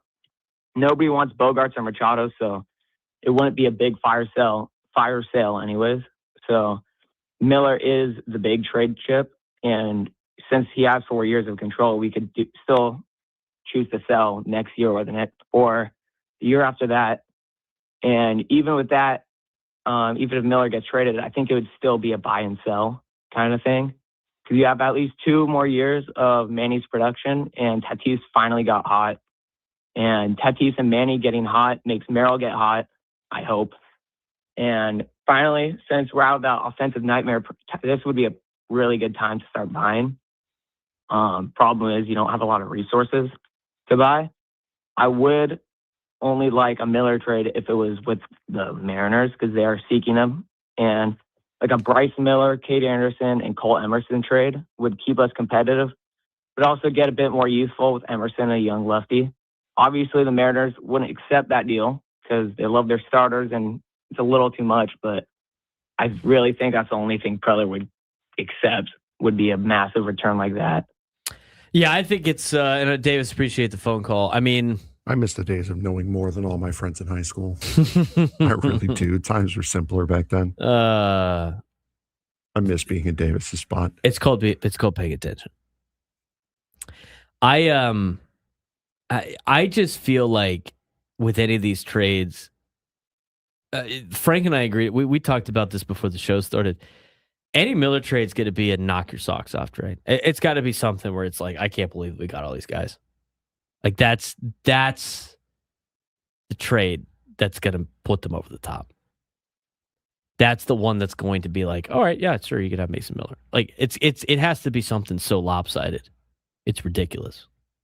And some of these trades that MLB executive Burner put out there, there's guys that have had Tommy John surgery. There's guys that have, have been injured 2 or 3 times already in their minor league career, and they're still like 19 years old. I mean, there's guys that project to be like a 1 or 2 WAR player. And these are like the guys that they're trying to hype up as like, oh, he's your future. He's your future. I'm so done with the like rich teams selling the future dream to the poor teams. This is what you really want. You want this guy. Why don't you want him? Oh, he's just so good. And, he'd be perfect for you guys. He's too good for us. He's too good for us. Yeah, he's, we just, he's going to be great for you. I think, we don't have a lot of fit for him, but, stop it. I'm tired of listening to that narrative. And I think now with social media and people like understand and like all this access to information, I think a lot of people are like, you know what? I don't necessarily know I like doing this. 833-288-973, 833-288-973. Let's get out to Nate in San Marcos. Nate, what's going on? Not much. Hey, I'm not worried about, Miller going anywhere, but you know what creeped me out is when Dave Roberts came up on the mound on the All-Star game, talked to Mason Miller, Can only imagine what he said to him. But besides that, I would really like for AJ to go and make a trade to get Luis Ariz back. Maybe, some pitching from the Giants since they're rebuilding. So if AJ is listening, we'd love number 4 back to San Diego. Nate wants Luis Ariz back. The offense is drastically improved. I don't necessarily know you need to bring Luis Ariz back. I think any type of move that they make might be a fringe move. Mm-hmm. But we'll see. We'll see what happens tonight. Every game's going to flip people. I've already seen some of the negative people like, you know what, maybe they should buy after that Fernando 474-foot home run. Blanche Alverson will join us next.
11:39 on a Wednesday. Braden Surprenant Show, San Diego Padres Sports Station 97.3. The Fan. We're on each and every day from 10 to 2. We will not be on tomorrow per se. Depends on how the Padre game goes. You might get an extra hour of me. You might not. Who knows? But we're on usually each and every day. We broadcast live from the Bill House Studios. We know how. All of our guests join us on the SDCCU Fan Hotline. And joining us now for 1 year at the helm of the women's basketball team at the University of San Diego, completed her first year as the head coach, getting ready for another season here in a couple of months or so. Be here before you know it. But big coaching clinic happening over at Alcala Park for University of San Diego for basketball. Blanche Alverson, the head coach of the women's basketball team, will join us right now to talk a little bit about that, but obviously about last year and a little bit about this year. So Blanche joins us on the SDCCU Fan Hotline. Blanche, last time we talked on the radio, it was, you talked to my brother at the at Enterprise. You were just going all around San Diego, meeting as many people as possible. You've now settled in. You've completed a season. But, as a coach myself at the high school level for football, I understand sometimes your expectations are a little bit different than what actually plays out for you. After completing one full season as a head coach, what was that experience like? What did you learn from year one? And, what were some of the growths that you went on in first year of being a head coach at the college level? Yeah, absolutely. First off, thanks for having me on. Super, super happy. You're right. A year ago, I was just getting my feet on the ground, really excited to obviously be in San Diego and be a part of this community. And, now, right, like kind of going into year two, just finally feel like we have the building blocks that we need to be successful. And year one for us was awesome, really a growth year. We were really young, and so really just once we got our team here and really started to build, we were able to see what we had, the growth and what we did. We won double digit games in year one, won a game in March in the WCC tournament. And so we do definitely view last year as a success in a lot of ways, but definitely excited to build on that in year two and really have goals to win at a high level and compete for championships here at USD. A lot of the impact players you had. I mean, you mentioned they were young. Olivia Owens, Kylie Ray, who had just been coming off of a knee injury as she transferred over from Utah. You didn't even have everybody for most of the year. I mean, Laura McCall should be back this year, but a lot of great youth, a lot of great talent that you got to see. And I think that goes with some of the losses too. Like, you look at the record, but a lot of those losses in conference were by like two points, one possession. Obviously, I think a lot of youth showed in that particular spot, but I know you are what your record says you are, but there was a couple of plays away from that record being a lot different. I don't know if you hold your hat on that or at all, but what's the improvement now going into this season with getting a lot of those players back? Yeah, I think experience matters a ton. The phrase these days in college athletics is if you'd like to get old and stay old. And so for us, what is good is we were able to retain a lot of our experience from last year. And like you mentioned, having Laura McCall back off her knee injury and, having a season under our belt for a lot of our players, I think is really going to be beneficial. And you're right. Like we had, I think 12 games, were single digit outcomes, win or lose. And so, when you have that, I do think you can look at, we're right there and being able to then have your experience back. And, I told our players last year, like, hey, now we know what it feels like and you've experienced this before, because we really had players who had never experienced it, experienced what it looks like to play at the collegiate level and play in one of the a really tough conference in the WCC. And so now we know what that is. And so we have all conference players coming back, as well as adding a couple of pieces from the transfer portal, and really excited about those pieces we added. And, I think we add a lot of production. We return our production and then add more production. So just I think really, for us, just excited for the future. A lot of opportunity, a lot of potential, but, really just excited have them here in San Diego and get back to work in the fall. We're talking with Blanche Alverson, head coach of the USD women's basketball program, joining us on the SDCCU fan hotline. It's not Big Bang Banking, it's better. Obviously, the conference looks a little bit different this year. Gonzaga's no longer in it. Denver gets added. There's a lot of moving parts. I know that seems to be almost normal in college athletics these days. How does that, open up the season for you guys in particular? But I'm sure a lot of it is we just play whoever's on our schedule, despite what the new conference might look like. Yeah, exactly. I think with Gonzaga leaving our conference, I think that's a huge fan base we're losing. So I think, but what it does do is it opens up the door, I think, for us at USD to become one of the perennial powerhouses in the WCC. And I know as an athletic department, we're all excited for that. For us and men's basketball both. And I think it's a competitive league. LMU won the league last year. Well, they're still in our conference, and Santa Clara's, super competitive, and with St. Mary's and Pepperdine. And you're right. You definitely play who you have on your schedule. But, we're excited. I think we have a great non-conference slate too. We're playing some competitive games, some high-level games in the non-conference, playing UCSD to open the season for the Bill Walton Classic. We're hosting a tournament this year that we're really excited about. We think it's the best tournament on a college campus for women's basketball next season. So, we're excited about what's on our schedule and what we have to look forward to, and feel really good about our team that we have to compete with. And you guys got a fun clinic coming up in the not too distant future. It's going to be you, JR Blount. You were a part of this last year, even in your first year. And I mean, you never know who's going to show up. Mike Brown spoke last year and then won the NBA Finals. Obviously, USD alumni, so that's pretty cool.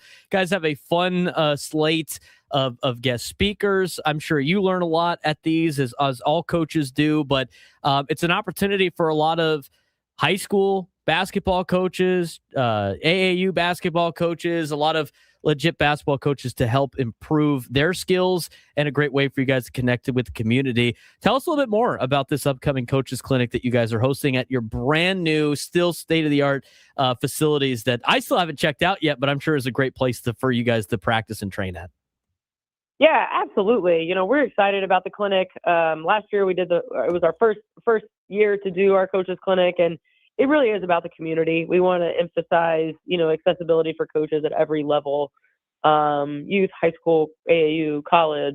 It's a free clinic for coaches to really be able to fellowship, learn, build relationships. And I think that's what we really want to emphasize. And last year was awesome. Obviously, with Mike Brown being able to come back and speak, he had just been named the head coach of the Knicks. And so now, being able to have a little bit of credibility there too, with winning the NBA Finals this year is pretty incredible. And then we also had great women's basketball speakers with Lindsay Gottlieb from USC and Beth Burns, who is a longtime coach at San Diego State. We've had some really just outstanding speakers and coaches give back and give back to the Southern California community. So this year we're really excited. I think for us in the women's basketball space, anytime you can have a championship coach come down, we have Corey Close coming to speak from UCLA, just won a national championship. And she's an outstanding speaker and leader and even better person. And so really, from our standpoint, just we're really fortunate to be able to have, coaches of this caliber be able to come and believe in what we're doing here at USD and willing to be a part of it. It's exciting that we want to continue we want it to grow. Our signups right now are already looking great, but we're obviously an opportunity just to continue to give back to our community and our coaching community, and an opportunity to learn and grow as well. But we're really excited about it, and I do think it really does speak to what we're doing here at USD, to have speakers and coaches of this caliber, but also that the turnout we're looking to have on August 1st. Jeff Van Gundy will be there. Corey Close, as Blanche mentioned. Seth Davis will be there as well. It's a one-day clinic. It's from 9 in the morning to 1 p.m. on August 1st. If they want to sign up, Blanche, how can maybe some of our audience that are basketball coaches or interested in attending the clinic, how can they attend? Yeah, absolutely. So you can go to usdtoreros.com or visit any of our social media links, whether that's USD Toreros, USD MBB, which is our men's basketball account, or USD WBB, our women's basketball account. The links are in our bios on those, but again, also at usdtoreros.com is a great way to register for our event. Last question for you, Blanche. The year one has been completed. You're getting into year two. I know you kind of answered this a little bit. What is Blanche Alverson the most excited about getting back out there to really start season two of her head coaching career? Yeah, that's a great question. And, I think I have a lot of gratitude for where we are and our staff and being here in San Diego. It's just such a special place. And we're excited to get a product on the floor that we can be proud of. And, we love our community. We love engaging in our community. And I think one of the best things is we miss game day. We miss the atmosphere. We miss being around our fans. And so not only the basketball part and competing at a high level, but really just excited also to be back in playing basketball, because that's what we all love to do. And it's a fun atmosphere. We're excited about what we're building, and looking forward to be back out on the court in November. I said last question, but I have a follow-up. You now have had a full year in San Diego. I'm born and raised here. I've lived here my entire life. I couldn't ask you this when you're driving around for the first time. But now that you've had 1 year here, what's your favorite thing non-sports wise about living in San Diego? Yeah, I think that's one. Everyone will probably say the weather. But I think what's really special is being able to go down to the beach at any point in time, sunrise, sunset, throughout the day, and just have access to the beach. Gives you some perspective on life a little bit while we're here, and realize that just how special of a place San Diego is and this community is. And that's one of my favorite things, is being able to hop down to the beach at any point in time and be able to see the water, touch the sand, touch the water. Really gives you life in a lot of ways. Blanche, appreciate the time as always. Good luck on the clinic coming up. And if we don't get you on before the season starts, which I think we will, good luck on the season. Look forward to seeing you out there at the Jenny Craig Pavilion. Awesome. Thank you. I appreciate you having us on. Look forward to seeing you too. Blanche Alverson, head coach of the women's basketball program at the University of San Diego, joining us on the SDCCU fan hotline. It's not Big Bang Banking. It's better. I mean, every time you get first year as a head coach, I've never been a head coach, nor do I really aspire to be. Sometimes, I mean, it's a lot of like business more than like coaching, right? Administrative things, especially like the high school level. But like the first time you're in a coaching role, there's a lot of things you think are going to happen, and then they don't happen. And that's why I really wanted to ask her about that. But they did a great job last year. I mean, there were so many possessions, Frank. I mean, so many games that came down to the final possession that they just had youth moments, I think is the best way I could describe it. Inbounds pass goes off somebody's leg out of bounds to the turnover. They didn't even get a shot off. Like just little things that are definitely taken care of when you have another year of experience. And I tell you what, like, I didn't want to get into the details, but just by somebody that like I call their games, so I know a lot about their players. In this day and age of college athletics, for men's and women's basketball, it's very lucrative to NIL and transfer. Olivia Owens was unbelievable. She's good. Kylie Ray, really good. I mean, you go down the list on some of the young players they had. I thought for sure they wouldn't stay. It's hard to do, but I think that tells you just how how big of an impact Blanche Alverson had in her first year, where they want to stay. I think in this day and age of college athletics, I think you got to judge coaches a lot based on how they, instead of recruiting high school or recruiting in the transfer portal, I think you have to evaluate coaches on how they recruit their own kids and how they keep them in the program. Recruit retainment at that point. But yeah, no, it's very, very, very good year for USD to build off of last year. And now it's time to go back and do it again this year. The clinic's going to be cool. Months. I mean, they had a great time. So if you're interested, if you're a local basketball coach at the high school level, AAU, you will be, vetted prior to admission. It is only open to verified basketball coaches, this clinic. August 1st from 9 a.m. to 1 p.m., USD Basketball Performance Center. You can go to usdtoreros.com for more information. Again, it's a free clinic with registration.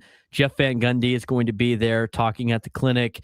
UCLA head women's basketball coach and reigning national champion Corey Close will be there. Seth Davis, editor-in-chief of Hoops HQ and longtime CBS and TNT March Madness analyst, will be there as well. Should be a good list. Plus, you can hear from our local college coaches as well, like J.R. Blount, who is the USD men's basketball coach, and of course, Blanche Alverson, who just joined us. So pretty cool moment there. When we come back, we're going to get to our sports thread that we had to move one segment over because of this interview. Find out what else is going on in the sports world. Braden Surprenant Show, San Diego Sports Station 97 to the Fan.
New lunchtime hour on the Fan. He's Frank Marchese. I'm Braden Surprenant. It's the Braden Surprenant Show, San Diego Sports Station, 97.3 The Fan. We're going to dive back into our baseball coverage on the Fan. Baseball coverage is presented by Xfinity. Where is it? There it is. Score the most reliable Wi-Fi. One price, 5 years, guaranteed. Xfinity. Imagine that. Before we move any further and dive back into some Padres conversation, get you an update on some of the games going on in Major League Baseball that do affect the Padres, like the Yankees and the Pirates. We need to get to what else is going on in baseball with today. Or sorry, what else is going on in sports with today's sports thread.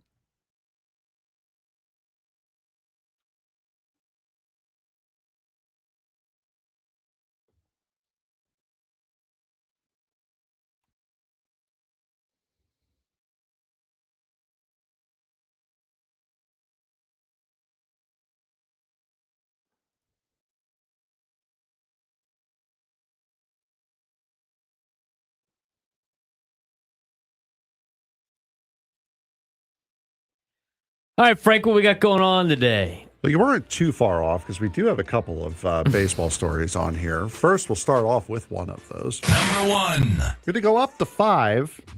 Unfortunately, not that far. The Angels fired pro scout Justin Boomer Prinstein after he was caught. I'm sorry, his name is what?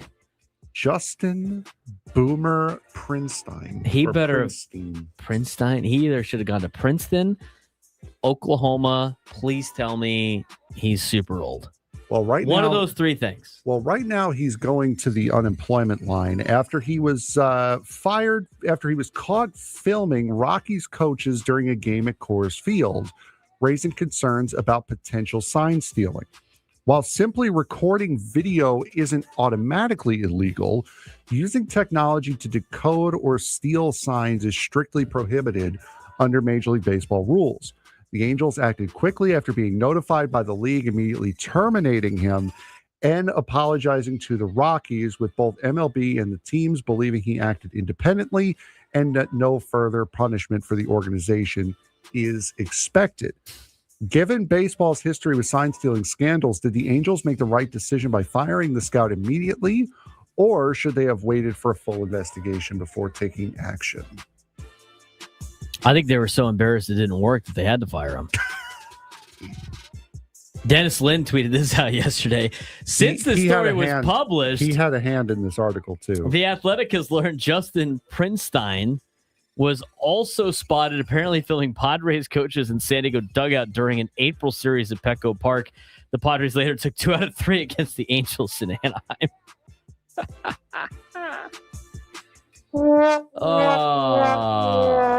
We had the shutdown of AI, and the Mets were one of the ones using the AI. They're like one of the worst teams in Major League Baseball. We have a sign stealing scandal with the Angels, and they're in dead last. It didn't work. He got fired because it's like, wait a minute, we knew what they were doing. We still could have beat him. Fired. You obviously didn't do it well enough. Should you even get punished for cheating if it makes you worse? They're 11.5 games out of a wild card spot. They're 41-61. They're 20 games under 500. Those are some serious shower thoughts. Only right the Rockies have a worse record than they do, and it's by a half a game because they're 41-62. Second worst winning percentage in all of baseball. That guy got fired because they didn't get the job done. I mean, what else do you say? Those are some serious shower thoughts. If the cheat, do you get in trouble for cheating if the cheating doesn't work? The cheating made him worse. Like that's like, you know what? You're really in deep thought about this. You guys, that was totally like me joking, but you know what? Frank's onto something here. You know what, guys? Keep cheating. The Angels are so bad that when they cheat, they still get their ass kicked. They get worse. Right. And think about worse. This. They've beaten the Cardinals the last 2 days. They've kicked the Cardinals' ass the last 2 days. Yeah. Well, actually, I don't know if they kicked their ass. They kicked their ass last night. But the Yankees, let's go. Okay. Hold. Ben Rice. Foul. No, 2 fouls. Nope. Need the Pirates to lose. Let's go, Ben Rice. Tie the ball game up. Then you This is a Yankees show now. Frank's going to quit. Oh, boy. Is it possibly rooting for the Yankees and the Red Sox at the exact same time? No. Let's go. Look at the chatter. He's fired up for the Bronx Bombers. Where's Derek in La Mesa? Get excited. Let's go, buddy. God. Number 2. Come on, Spencer Jones. Need the hometown kid. Take the lead here. Tied at 3, bottom of the 7th. And he's up because it's a doubleheader today. The battle over baseball's future is heating up as Major League Baseball Players Association has unveiled its proposal for a new domestic draft, directly opposing owners' plans to dramatically shrink the draft and reduce amateur signing bonuses. Instead, the union wants to keep the current 20 round format. 20 rounds is ridiculous, Expand draft eligibility to younger college players, preserve competitive balance picks for small market teams, and give clubs more flexibility to spend on amateur talent. With collective bargaining negotiations continuing, the outcome could reshape how young players enter professional baseball for years to come. Which is a better future of baseball? The owner's plan of streamlining the draft and cut costs, or the player union's proposal to expand opportunities and invest more in amateur talent? You have college. Everybody else uses college to produce players. And this is where I lose all the traditional baseball people. They go like, the college game is so different. They're trying to win college games. They're not trying to develop. Minor League Baseball right now develops Minor League Baseball is established for 2 players in each org to get better. That's basically what it is. Most of those guys will never touch Major League Baseball. Why do we need 20-round drafts? Why do we need 4 levels of the minor leagues? Look, I get it. I understand there's a lot of cities that need the minor league teams. It's fun. It's Americana. It's tradition. I understand all of that. I get the whole, you can find the Mike Piazza of the group. It is so rare that happens. I don't understand why you need so many minor league teams. I don't get it. From a perspective of trying to produce talent, don't you want to have some of the best talent in the world? I mean, at this point, if I'm Major League Baseball, because here's the other thing too. Everybody always says like, well, you can't expand. There's not enough pitchers now. Lop off 2 levels. Lop off 2 levels. Make it AA and AAA for your teams, your farm system. Add two Major League Baseball organizations to get you to 32 teams. I'd rather see that with less draft picks. I think it's better this way. I think by having 4 levels of the minor leagues, is preventing the inevitable of like keeping people's dreams alive. That are just, it's never going to happen. I would rather have the best. I've already said this. I'd rather have the best product on the field. I'm sure the owners save a ton of money doing this, but wouldn't it be better if you had a draft and then that guy's up in a year? Like he's actually impacting your team immediately. And what happens is those guys get pushed down. Less high school kids get drafted. Why do you need high school kids to get drafted? Let them go to college. They make a fortune in college now. It's better to be a college baseball player than it is to be a minor league baseball player now. Are you kidding me? You got guys turning around top 10 round draft picks to go play at Tennessee because they're getting like $1.5 million. Let them go to college. Make draft eligibility after their sophomore year. I mean, they could fix a lot of this stuff. I just think the union wants extra union fees by adding more people to their system. So yeah, MLB's trying to cut costs. Players Association trying to gain revenue. They're both in it for money. It's all about money. Nobody cares about the actual development of the players. That's how I think it. I don't think you need all these minor league teams. I mean, it's fun. It's cool to have like the rubber ducks and all that stuff, but like flying squirrels and the trash pandas. But is it really helping? Don't you dare cut my trash pandas.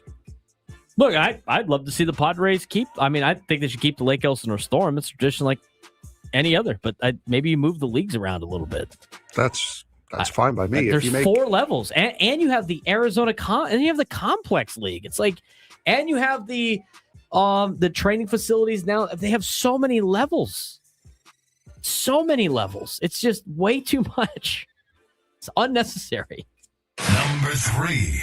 The 2026 FIFA World Cup proved to be a massive success both and off the field, as the U.S., Canada, and Mexico host the largest tournament in history. Spain's victory over Argentina drew more than 60 million viewers in the United States alone. I think only the Super Bowl outdoes that, right? They did everything. Across English and Spanish broadcasts make it the most watched soccer match in American television history.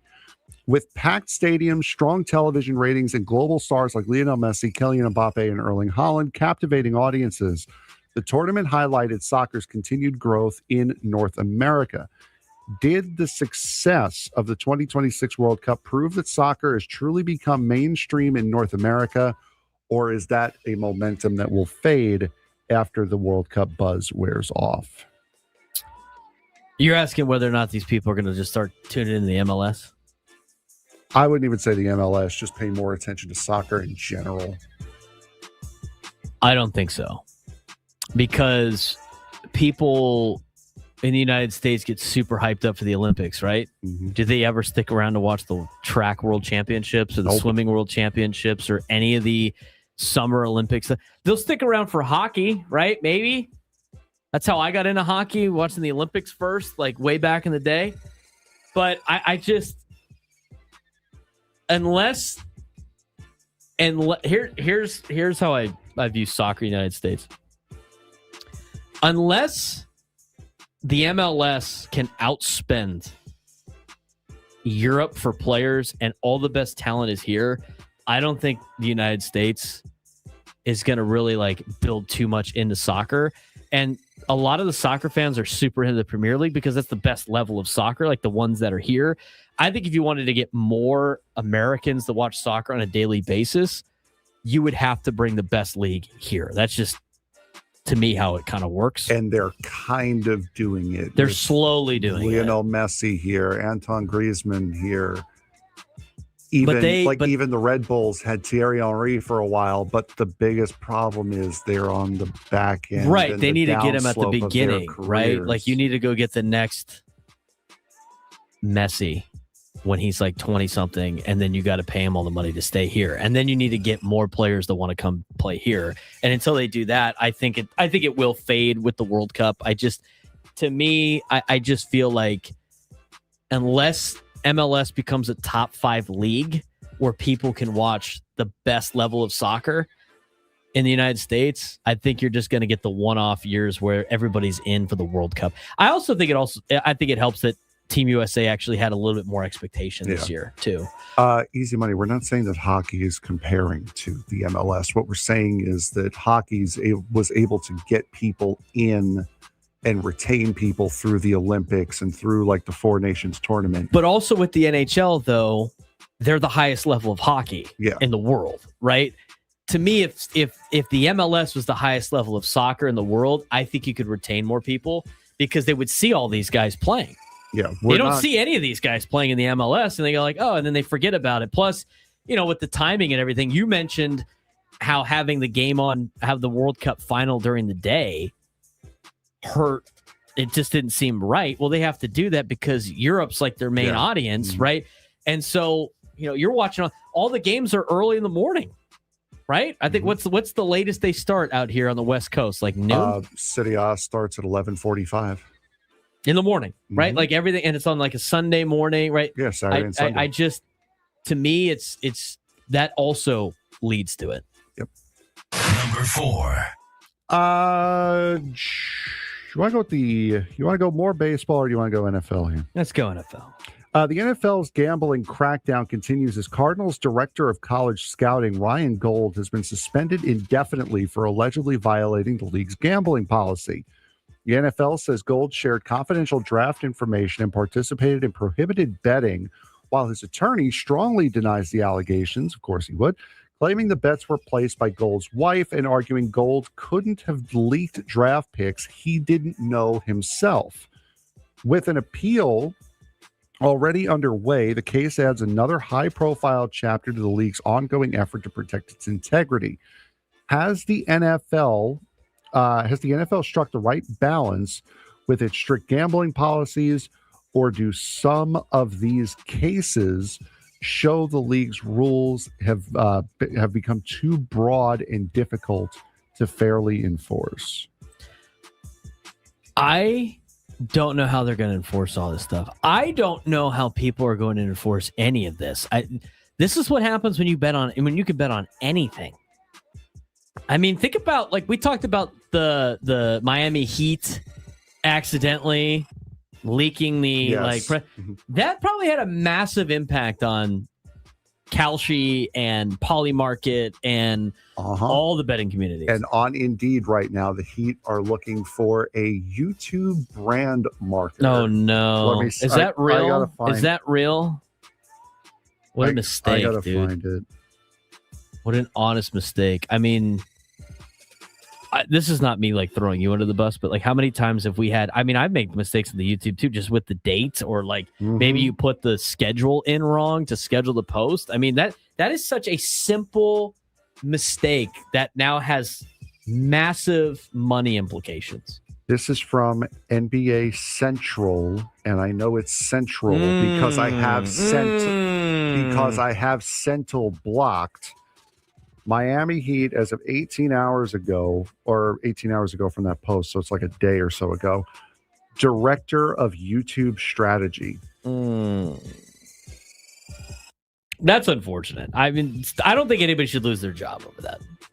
It's an honest mistake, in my opinion. But to go back to the gambling thing, the fact that you can trade on whether or not a flight is going to get delayed is crazy. It's crazy.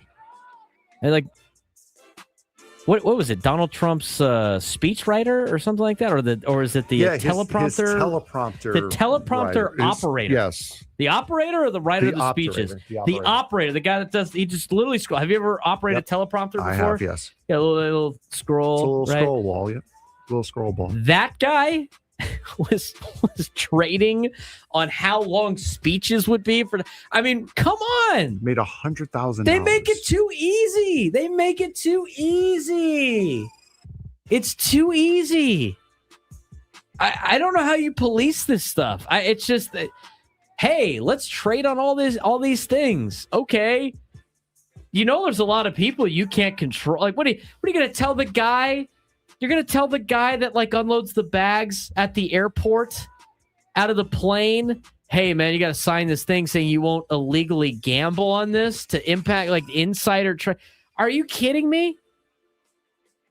How are you going to police it? You don't even police the Congress and all their coincidental trades in the stock market. But it's like, hey man, make sure this plane's out on time. Yeah, sure thing, dog. Oh, wait, we forgot a bag. Hold on. And all right, you can go now. Go ahead. Come on. It's crazy. Crazy. Number 5. We're not even really going to go through this one. The Phillies let a golden opportunity slip away in a 2-1 loss to the Dodgers last night after a costly base running mistake. JT, what are you doing, dude? Ended the game in the 9th inning with the tying run just 90 feet away. JT Realmuto admitted a lap of judgment after retreating towards second base during a rundown, allowing LA to turn a game-ending double play. The mental error wasted another dominant outing from Zach Wheeler and served as a reminder that one mistake on the bases can erase an otherwise well-played game. What's more frustrating, losing because you're overpowered by great pitching or losing because of a mental mistake that was completely avoidable?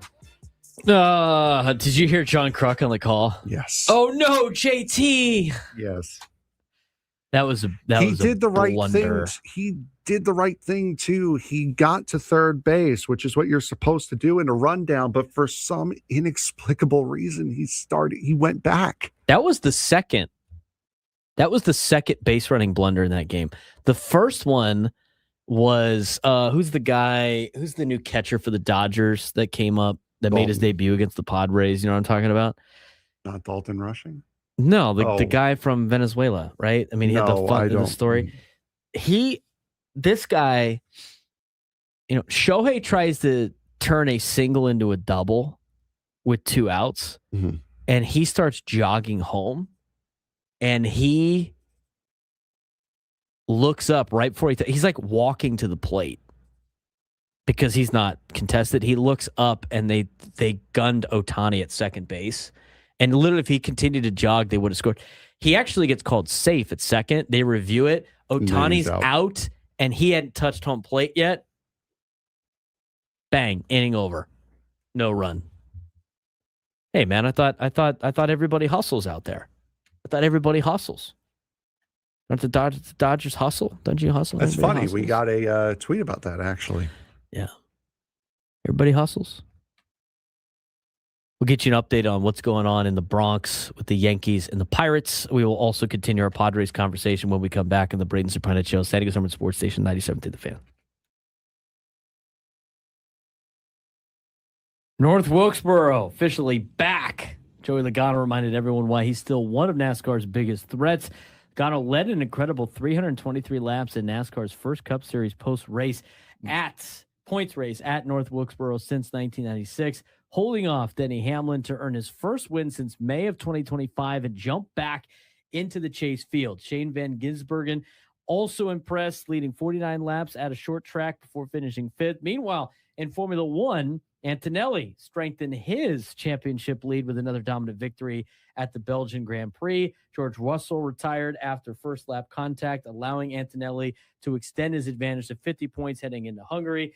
Historic returns, dominant performances, championship races are heating up as both NASCAR and Formula One head toward the most important stretch of their seasons.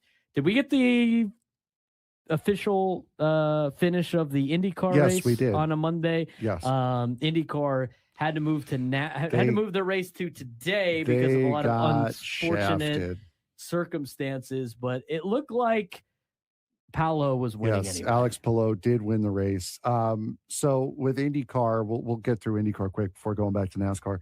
IndyCar got the shaft yesterday. They're broadcasted on Fox, same as the World Cup.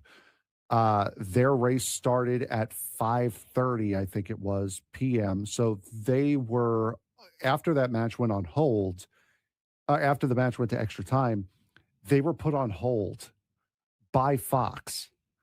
So the IndyCar race could not start until after the trophy celebration for the World Cup was over. Well, which took place about an hour or so after the game had ended. Mm-hmm. By the time the trophy celebration was over, it was raining in Nashville. They lost the track after like an hour and a half of rain delay broadcast, and they forced to push the race to today. A race they could have gotten in had they just run on, say, FS1 or FS2. They had to postpone today due to rain. Because of heat, it was like ambient temperature was like 94, heat index made it 102. Because of extreme heat, they had to push the race back to, when they pushed the race back to today, they lopped off the final 25 laps. So instead of a 250 lap race, it was a 225 lap race.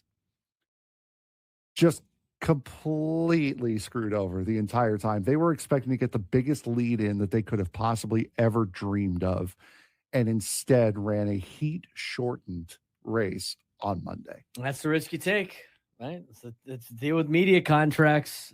It's hard to take precedent over the World Cup. Yeah, and especially if you're IndyCar. Being on Big Fox and being on broadcast television, sometimes you have to deal with that kind of situation. But for NASCAR, historic wins headline another big weekend over the weekend. Another memorable weekend across the motorsports world. Joey Logano returned to victory lane for the first time more than a year with a dominant performance in NASCAR's long-awaited return to North Wilkesboro Speedway, while Formula One's championship picture tilted even further towards young star Kimi Antonelli after another commanding Mercedes victory at Spa. What was that? Spa-Francorchamps. Spa-Francorchamps. in Belgium. Yes. Let's talk about Logano. First. Yes, North Wilkesboro Speedway officially returned as NASCAR's returned to NASCAR Cup Series points racing for the first time since 1996, and Joey Logano made sure everybody remembered it. Driving like the former Cup champion, fans remember, Logano led a career-high 323 of 450 laps and held off Denny Hamlin over the final 175 laps of the race to earn his first victory since May of last year. And it could not have come at a better time.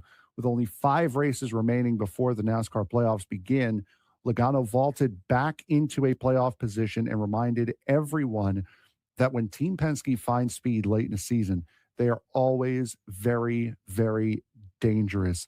Denny Hamlin finished second after chasing Logano for nearly the entirety of the second half of the race, but simply could not get close enough to pass him. Gibbs continued another strong weekend with Hamlin, Briscoe, and Ty Gibbs finishing second, third, and fourth.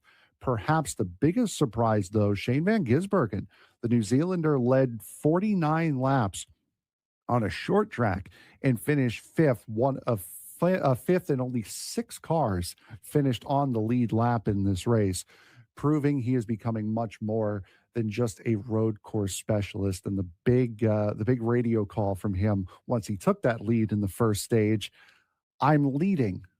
What the bleep do I do now?" Championship picture is now tightened, though. Points battle took another dramatic swing. Tyler Reddick entered the night trying to keep pressure on Denny Hamlin, but saw his race unravel after contact with Alex Bowman bent the suspension of his 45 Toyota. Reddick limped home 30th and now trails Hamlin by 68 points. Ryan Blaney also lost valuable ground after a speeding penalty dropped him to an 11th place finish. With only 5 races remaining before the playoffs begin, Hamlin now getting down to the final couple innings in New York. If the Pirates lose, it doesn't really impact too many things because the Diamondbacks won already. So if the Pirates lose, instead of the Pirates and Diamondbacks being tied for the final wild card spot, the Diamondbacks would jump into that spot as the last wild card team right now. And then Padres would be 1.5 games behind the Pirates. But they would still be 2 games back behind Arizona. With another game still to play because it's a doubleheader in New York. They got a doubleheader today. Arizona are they playing the A's again today? This is the last day they're playing the A's. Did you see that poor guy on the A's yesterday? Yeah, I did. I don't really want to talk about it. It sounds painful, and I want to throw up every time I see it. If I'm him, I'm looking at social media and whoever announced that injury and going, "Brother, you couldn't pull a hockey and say lower body injury. Like, you had to say that. Come on." That was like Craig Stammen talking about what happened to Matt Waldron. Did we need to do that to Matt Waldron in spring training? That's true. I mean, do we have to get specific? Is that because of betting? Is that because of trade? Well, we got to know specifics when he's going to come back. Oh, and see, you know what? Another consequence of opening up the gambling to everything. You got to know way too much personal information out there. DraftKings needs to know if it was the right or left one. Foul. He draws the foul. Is it not true, though? I don't know how many times I have to explain to you on the fouls. You could say something that is stupid that I think is funny. It's still a foul. You could say something that is right, but if it's inappropriate, it's still a foul.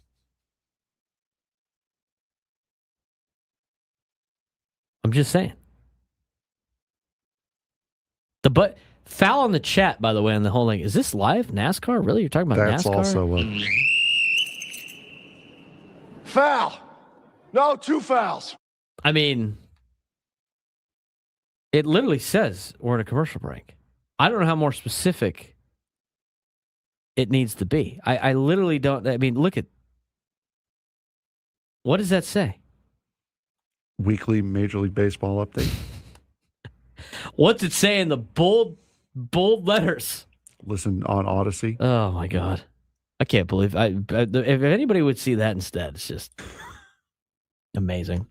833-288-0973. 833-288-0973. We are broadcasting live from the Bill House Studios. We know how. All of our guests join us on the SDCCU fan hotline. It's not big wing banking. It's better. We do need a contestant for a midday sports standoff today. If you could take me down in sports trivia, you'd be qualified for a chance at our grand prize, a 2-night stay at Fontainebleau, Las Vegas, and $150 food and beverage credit. Oasis Pool Deck at Fontainebleau, Las Vegas is officially open for the season, offering a 6-acre elevated pool experience with 6 distinct pools and a beach. Enter to win a 2-night stay at Fontainebleau, Las Vegas, and $150 food and beverage credit. To book your stay, visit FontainebleauLasVegas.com. Now, the way you said it, it sounds like Ann Beach. I don't understand what they want. Live Beach? Live Beach? It's LIV. What is that supposed to be? Live Beach? A Live Beach? And Live Beach. Is it sponsored by Live Golf? I don't understand. I guess it's a nightclub. LIV? How do they want me to say it? And again, it's for those of you who don't know, it's straight copied from. I know. It is a poolside paradise for adults only. LIV Beach, Live Beach, is the ultimate day life destination on the Las Vegas Strip. Bumping beats, flowing cocktails, stunning atmosphere reminiscent of the French Riviera make it a one-of-a-kind enclave for fun in the sun. He knows how to say enclave, but he doesn't know how to spell live. It's not live, though. There's no E. It's just live, L-I-V. But that could be like multiple things. It could be Live Golf. It could be Roman numerals. It could be 54 Beach. It could. Could it not? I would say, you know what? I would just say it from that. I would just say that from now on. Just 54 Beach, including 54 Beach. 54 Beach. Live Beach. I just... Why can't you just name it Live? Because it's not swanky enough. I guess. Make waves at Live Beach. That place looked packed on that photo that they had on the thing. On Fontainebleau. Yeah, because for a long time, this is why I got confused with Live Golf. Because it's Live Golf. And then somebody told me, it was like, well, they play 54 holes. So it's actually 54 golf. And like, I don't remember anybody calling it 54 golf. It was like, and they never really addressed anything about it. Trust the process. I guess. Bumping beats, man. Foul on one for putting bumping beats and then putting a beat emoji. He draws the foul. Could you imagine if you get there and that's what they have? They just have beats? I mean...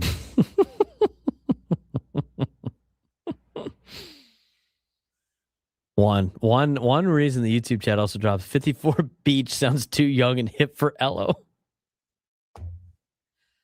Foul. He draws the foul. Live Beach.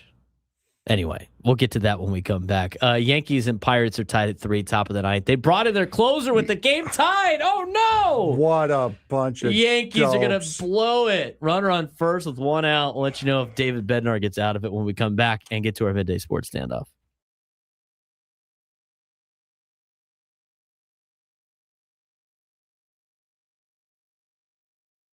One victory lane, climbing out of the truck. Make some noise one more time for your race winner of the Navy 250, Wayne Ray.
Yankees get out of the top half of the ninth inning. They're tied at 3 against the Pirates. Game 1 of a doubleheader. Padres could use the Yankees.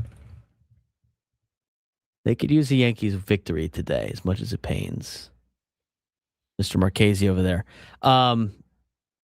That's that game. Red Sox look like they're about to win their 15th straight game. Mm-hmm. They have a doubleheader today too, right? Yes, they do. It is so hard to sweep a doubleheader in Major League Baseball.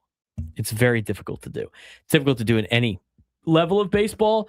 So if they complete the sweep of the doubleheader of the Baltimore Orioles, the Red Sox are really cooking. I mean, they're really on. They're already on a heater. They'd be even more on a heater. 14 straight wins. I mean, they have completely flipped their season upside down. I look at this, wild card race in the National League. He's Frank Marchese. I'm Braden Surprenant. It's the Braden Surprenant Show. San Diego's number one sports station, 97.3 The Fan. I look at the way that the standings are, Frank, and the Padres. They're about to be. I mean, they're still going to be 2 games out, regardless of the outcome of this game, because of the fact that the Diamondbacks are just going to flip from being tied with the Pirates to then being in the final spot with the Pittsburgh, being tied with the Pirates to now just being alone in the final spot of the wild card. But I watched this Pirates team play. Their bullpen is just rough, which I find funny. I mean, that Pirates blogger was like popping off about AJ Preller and all this other stuff. Did you see that tweet? Yes. It's so long, you had to be like the show more. And I'm just like, what is this? Like, this guy typed this out and was like, I'm going to hit send. That's cool. I was like, sick, dude. Nobody cares. I'm not reading all that. Yeah. I'm happy for you, though. Or I'm sorry it happened. Seriously. Yankees are they just put their upcoming schedule up. They go to Philadelphia to start a road trip, and then they're spending a week in Chicago. They get the White Sox for 4, then the Cubs for 3. Good. I need the Yankees to win a bunch of games. Yeah, this guy, what's he put? Like, he's a blogger for the Pirates, right? And he puts this whole thing out, and he's talking about, like, at the very end, he goes, Miller isn't worth the trade scenarios I'm seeing on this app. He is a closer. He pitches 60 innings a year, and I see people wanting to trade O'Neill Cruz and Jarrett Jones for him.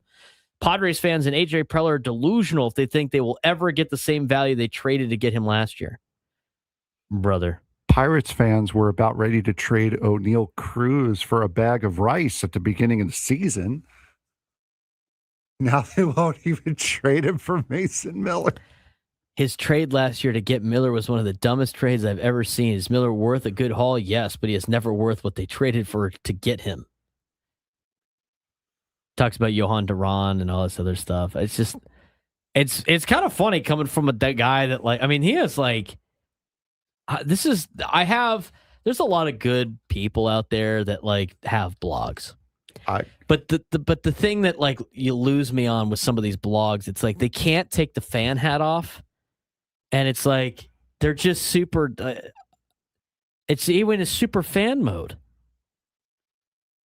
Hey man, I don't know. The Pirates have made the playoffs since 2015. I mean, they didn't even come close, and like you're gonna be puffing your chest out about what the Pirates are willing and not willing to give up for a guy like Mason Miller. I mean, Mason Miller would help you. You need more than him, dude. I mean, you need a miracle with that bullpen you guys got. Speaking of which, today's starter was Mitch Keller. Who gave up the home run to Ben Rice? Was it Mitch Keller? I have no idea. It was Carmen Ledzinski. Gesundheit. What is... I'm sorry, who? Carmen Ledzinski. I've never heard of that guy before. He's a reliever. I know. He's a bullpen arm. Yeah, they need bullpen help. Their bullpen is trash. But I look at this, I mean, the Pirates, they actually have had a pretty good offense this year. And their pitching staff, their starting staff's good. Bubba Chandler has been a little bit more of a disappointment than I think they were expecting, which also goes to show, like, not all these guys are going to pan out. But I look at this Pirates team and I go, like, they're not crazy good. I look at the Diamondbacks; they're not very good. The Diamondbacks have had a bottom five offense since May. Like, they literally have one of the worst offenses since May. Cardinals are falling back to earth. They're so young. They don't have pitching. Miami Marlins are rough. They have lost 8 games in a row. Washington has not. You think the Pirates pitching is bad, like bullpen wise? Look at the Nationals. These are teams you're competing with. The Cubs have no starting pitching. They are slugging their way to where they're at right now. Phillies one-dimensional. They just have pitching. They've played like crap the last couple of days against the Dodgers. I look at all of baseball right now. There's legitimately probably 3 good teams in Major League Baseball. And I think the third team is the Tampa Bay Rays, based on what they did at the beginning of the season, but even they have cooled off and have come back down to earth a little bit. Like, I think the White Sox are playing above expectations. Do you think the White Sox are a good baseball team? They're okay. This Yankees team I've watched play the last couple of days are okay. They're not like a team that's, man, they're just so good. There's like 2 of those teams. It's the Dodgers and the Brewers. Those are the 2 teams. Sky in Boston's getting dark. Uh-oh, you better win the first game. Could you imagine they go to a delay in the 9th inning of game 1 of a doubleheader? That would be rough. This thing's wide open. And here's the thing that I'm curious. I think this plays into the argument a little bit about the salary cap. I mean, could you imagine if they didn't have the 2 teams at the top and everybody was relatively the same? I mean, you'd be like you'd be right in the thick of things. You would actually believe you could win the World Series. I mean, did I ask you this on air or off air yesterday about if you took the Dodgers out of the equation, I guess the Brewers would be there too. But right now, the American League is so wide open that, if you are the Tigers, just getting in, you could advance through. Yeah. If it wasn't for the Dodgers, if you're a Padres fan, would you believe that? I'd believe it a lot more than with the Dodgers and the Brewers in there, which I know you can't take teams out, but I think it just goes to show just how mediocre most of the teams are in Major League Baseball right now. We're almost at that time. Let's see if we can get somebody qualified for a trip to Vegas. Let's get to the midday sports standoff. Welcome to Midday Sports Standoff on the Braden Surprenant Show. I can't believe what I'm seeing right now. The ultimate head-to-head battle where sports knowledge and quick thinking collide. No, it's no good. Are you kidding me? Contestants will go toe-to-toe with Braden in a sports trivia deal where every correct answer brings them closer to victory. Down the sideline! Wow! Unbelievable! But 3 strikes and it's game over. This is not Detroit, man. This is the Super Bowl. Can you outsmart Braden? The Midday Sports Standoff starts now. All right, Frankie, we got playing today. We have Aaron in Point Loma. Aaron, how you doing today, bud? Doing pretty well. How you guys doing? Good. All right, so today's question, we talked about it a little bit earlier. Manny Machado has been on a power heater as of late, which to me asks myself the question, what Padres have hit the most home runs in a single season in Padre history? I will give you a hint. Manny Machado is not going to be on this list. The lowest number of home runs in a single season on this list is 34. So which Padres have hit 34 home runs or more? There are 10 potential answers in a single season. Aaron, you have the first guess. Big Bond. Number 1 hit 50 in 98. Yes, that was number 1. I think a lot of Padres fans know that one. I'm going to go with somebody that's number 2 and is a current Padre. He hit one 474 feet last night. His name is Fernando Tatis Jr. Number 2 did that in 2021, hit 42. Aaron? Ken Caminetti. Ken Caminetti is number 5 on this list. He hit 40 back in 96. Let's go with the guy that led the Padres in all home runs for almost their entire existence, Nate Colbert. Nate Colbert is number 6 on this list. He hit 38 twice, both in 1970 and 1972. Phil Nevin. Number 3 at 41 in 2001. Okay, so we have 1, 2, 3, 5, and Vaughn, 6. Tatis, Nevin was 1, 2, 3. We're missing 4. We have 5 in Caminetti, and we have Nate Colbert as 6. Yes. Okay. Surprisingly enough, a lot of people that don't like Juan Soto actually is on this list. He hit 35 in 2023. What number number is he? 7 on the list. Things are after Nate. Aaron? Let's see here. I am going to go with Ryan Klesko. He has not hit at least 34 home runs this season. I believe he has hit over 30. There are 25 Padres in history that have hit over 30, but he has not made this list. He did it a lot. I think a lot of people think him as a Dodger now, but Adrian Gonzalez. Gonzo's done it twice. That's number 4. Number 4 because he hit 40 in 2009. He also hit 36 in 2008. Wasn't going to make you guess him twice. Aaron? Steve Finley. Nope, unfortunately not. So it's 2 strikes, Aaron. We're 8, 9, and 10 we're missing. Okay. Ooh. The most recent player to do this was 93 that's remaining on this list. Okay, 93. Oh, the most I know. recent. We have the top 7? Yes. 93. That's like before they started getting good again. What about It's 93 and later. what about Fred McGriff, the crime dog? He's number 8. He also hit 35. Aaron? Gary Sheffield. That's a good guess. Really? No, unfortunately not. He did not hit at least 34, which is what the bottom is on this list. It's 3 strikes, Aaron, unfortunately. Braden, you would have needed one more to guarantee at least a tie. Or All actually, right, so yeah, one more to guarantee a tie. is anybody 34? Is there anybody tied there, or is it just Yes, one it's guy? 2 so guys it's 2 guys tied. tied for 34. Okay. Well, you said they're older, 93 is the most recent. so it's got to be older than 93. The older All right. one was 79.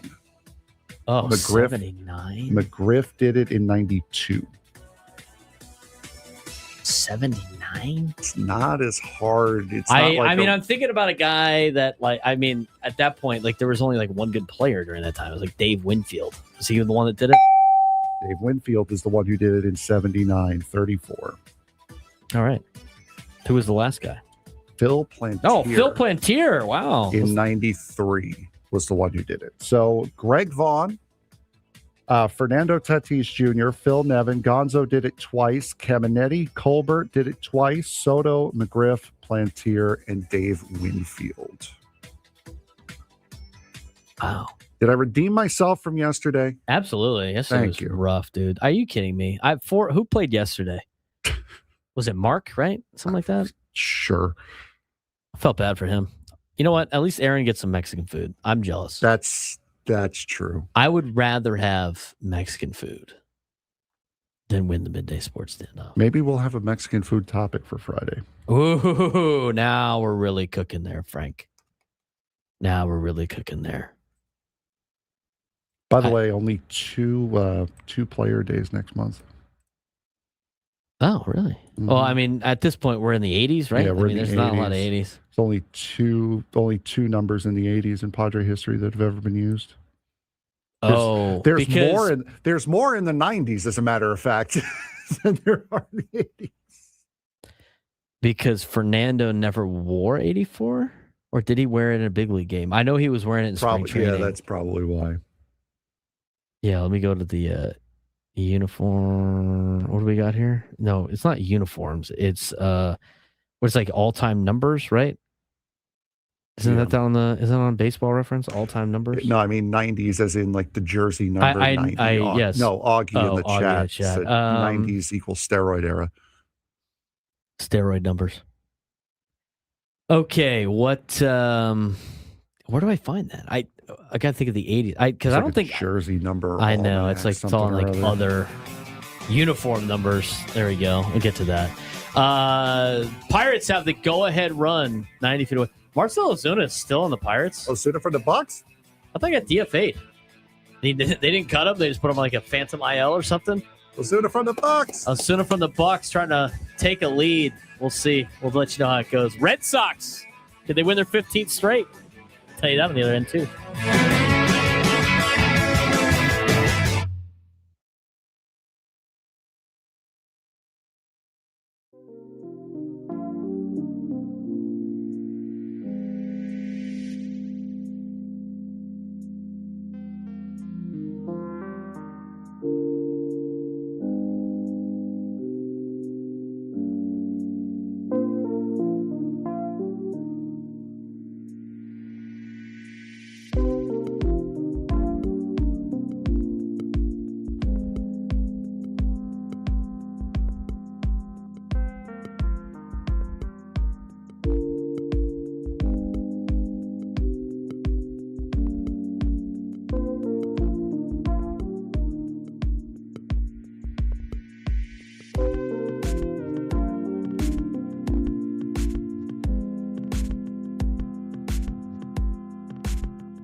Draymond Green himself was in studio. Not that Draymond Green. We had Dexter in Spring Valley stop by. How about that? Dexter in Spring Valley. It's good to put a face to the voice, if you will, and he hooked us up. A face to the foul. A face to the foul. That's right. Yeah, we got some. We got some comic. He dropped off some comic books because it's Comic-Con week. So I asked him. I was like, "Well, how often do you go to Comic-Con?" And he said he hasn't missed it since when? 1985. I think so. Yeah. Hasn't done it since 1980. Hasn't missed it since 1985. And did the Mets just turn it? Oh, it's a double play. Oh, like a triple play again. Pirates have taken a 4-3 lead on the Yankees. Nice job, Yankees. I can't trust the Yankees, man. What a shame. Anyway, he hasn't missed a Comic-Con since 1985. And it's because he works at Comic-Con because he used to work on a show. Mm-hmm. What was the show? What do you say? I don't. Robotech or something like that? Yeah, I think so. Yes, Robotech. So that's his little booth or whatever like that. I had never heard of Robotech, but apparently there's a movie from 1986. Top Gun. Yeah, they know. 1985 is when it came out. Just a small movie. Never really made an impact or anything. No, there's actually a Robotech movie. It came out in 1986. Oh. I think is what he said. But I guess there's a video game. Top Gun came out in 86. That show came out in 85. I know, but it says Robotech the movie 1986 film. I just looked it up. Oh, well, there you go. So yeah, he showed some of the designs and stuff like that. I couldn't remember exactly what he said that he did on the show, but he still does the booth and everything like that, which is kind of cool. So good to have him stop by. That was great. It was pretty awesome. And do we have, and I think we do, where's the sounder? Where is that sounder? Gee, I don't know. Maybe it's right here. We got ourselves a lineup. Padres getting ready to take on the Atlanta Braves today. It will be Michael King going against Martin Perez. Starts at 4:15 Pacific time. Equal Water SoCal Padres pregame show at 3:15. Pirates now have a 5-3 lead. You know, this is a perfect game of teams that need bullpen arms. Proving why they need bullpen arms. Now, before we get to the lineup, I do have to say this was out there today. John Heyman saying, Wandy Peralta getting looked at. Wandy Peralta, former Yankee, he knows. He knows the air. We always get from our resident Yankees fan Adam Paul in the YouTube chat that it takes a special breed of person to actually play for the Yankees. And finally, though, we can fulfill the dream of every single national pundit trying to trade Padres to the Yankees. Yeah, Wandy Peralta.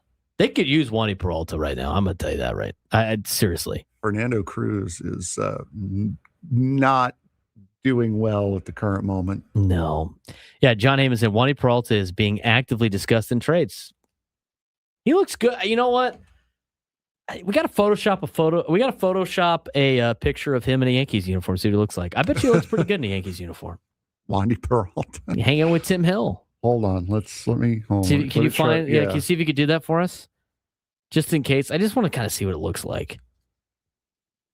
I mean, they could use a guy like Wandy Peralta. They had Tim Hill back there. I mean, you know what? Do they need a Yuki Matsui? I could do you even better. I can give you a full-on welcome graphic. Oh, yeah. Let's see what he looks like. Full-on welcome graphic with Wandy Peralta in a Yankee uniform, just for all of the national pundits. We like Wandy Peralta here on this show. He's good. Yeah, he's been solid. Yeah, we love him here on this show. He's been very, very good. But yeah, that's if you wanted to see what. Wow, you put that together so fast. I know, right? That looks great. It's almost as if it's happened already. I know. So nice. there you go. You know what? He looks good in the Yankees uniform. I think he'd look good there. He'd look much better than Mason Miller. Yeah, I think so. 100%. Mason Miller wouldn't look good in pinstripes. Yeah. Padres actively discussing Wandy Peralta in trade talks. That is all while knowing that the Padres have pinstripes on there. AI is amazing. I can't believe I didn't know how much of a wizard you are at Photoshop. That was fast. It's one of my many talents. you see that foul in the YouTube chat, by the way? The one guy that had to drop in. Wandy Peralta says he's already been a Yankee. We know that, dude. You don't ruin the joke, buddy. We don't ruin the joke. There's another guy. He used to be a Yankee. That's the whole point of the joke, guys. It's right over their head. Come on. That's a tech. On the chat. Foul. No, 2 fouls. The best part, though, was like the best part is the guy's account says you got jokes. He obviously doesn't have jokes. And he'll put like I was being sarcastic to try to play it cool. It's like, come on, man. If you knew it, and knew that's what we were talking about, could have played it cool, man. Could have played it cool. Be cool, Yolanda. That pitch to be cool. Juan in chat. Thank you very much, Juan. Did you know? Hey, did you know this, Frank? Did you know this? Did you know Antonio Gates played basketball in college? Did you know that? Did you know that Pete Crow Armstrong's mom is the mom from Little Big League? Did you know? What? Really? I didn't know that. Didn't know that either. You know, Fernando Tatis Jr.'s dad hit 2 grand slams in the same inning? Really? Off Chan-Ho Park? Wow. Did you know that? Did you know the Mets are a visually pathetic baseball team? I did know that. Yeah, that wasn't. Did you know that Bartolo Colon hit a home run against James Shields? I was actually there for that. I was actually in attendance for that. I saw that in person. I was at that moon landing. Oh, man. Don't ruin the joke. This is about to be a rout, man. Pirates up 5-3 now. Brian Reynolds is falling off a cliff. What happened to Brian? Remember the former Padre?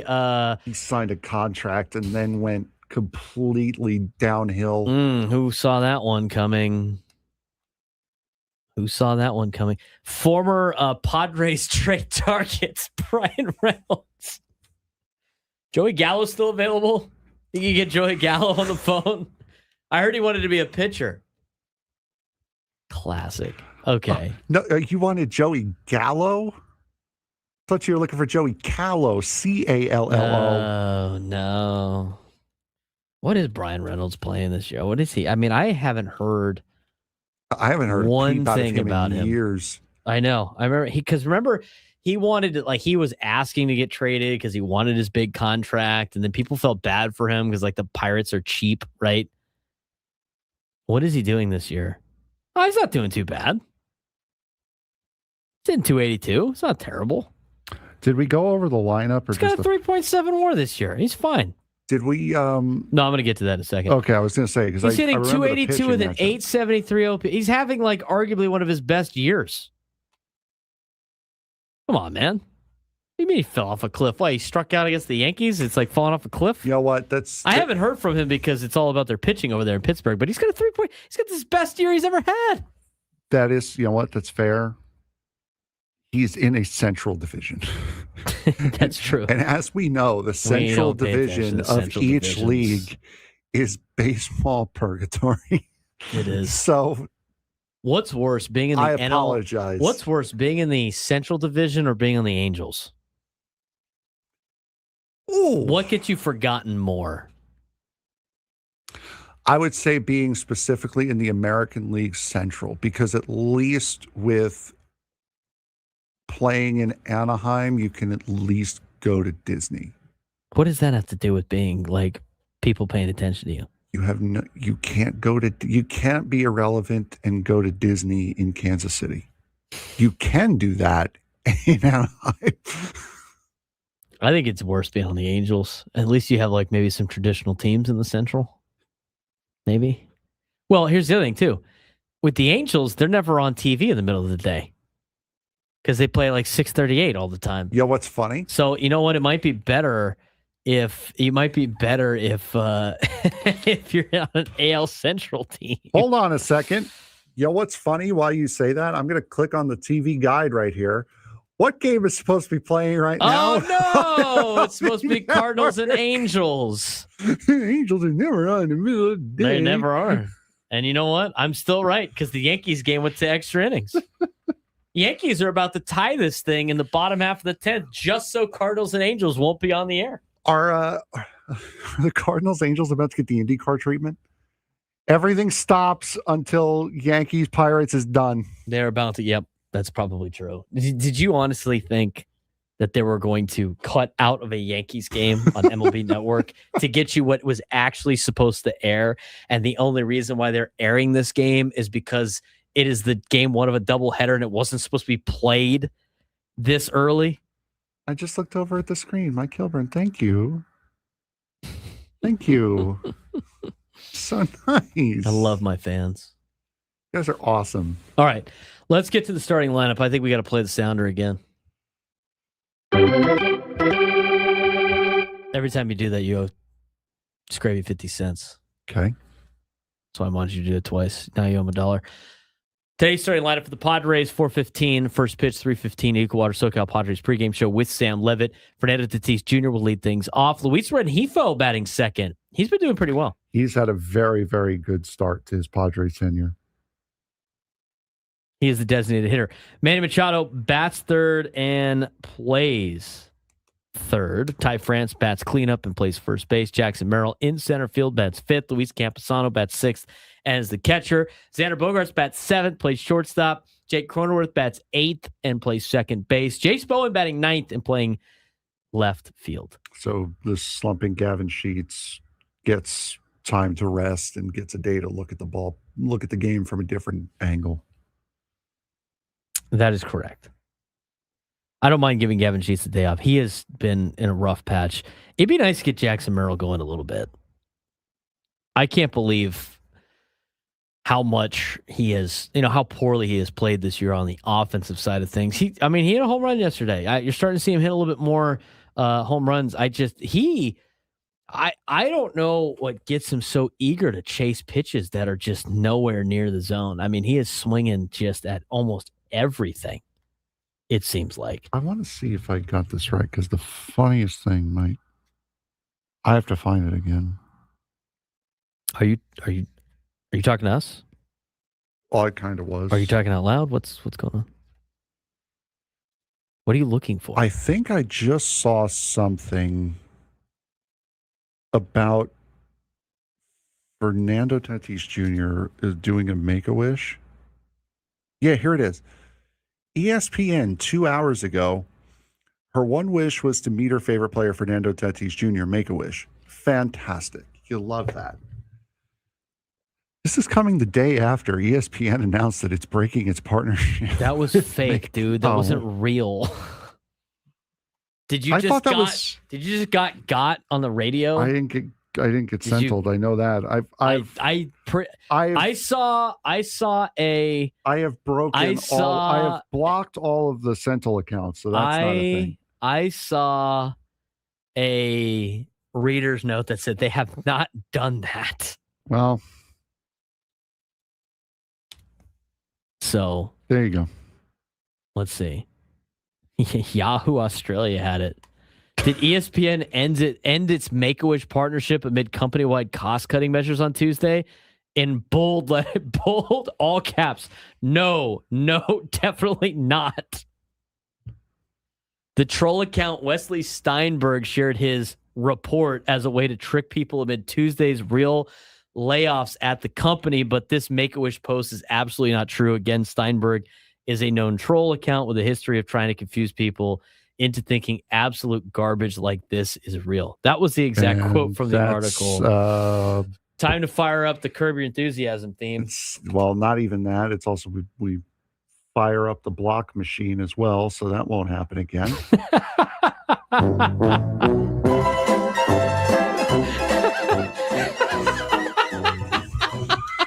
Still not a fan of the four-letter network. Doesn't matter.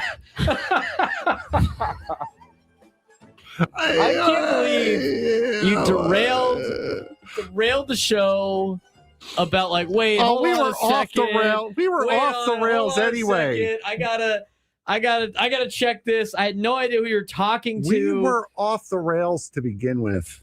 Out of the this chat, segment. Frank, what do you think the Onion's got on the? What do you think the Onion has about the Padres trading Mason Miller? It's happening. He's getting traded to. You know what? He's getting traded to the Trash Pandas.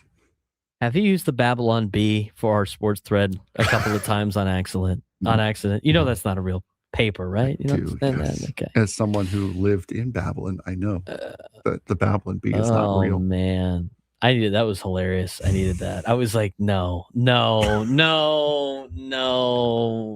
Strategic comedic relief, guys. Right? Man, did you give yourself a foul strategic comedic relief? That's where it's Foul.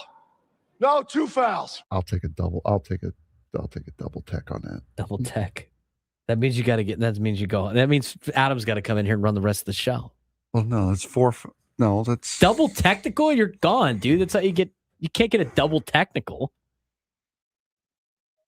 I'm doing the rest of the show for Did free. you know that Wanda used to be a Yankee, Frank?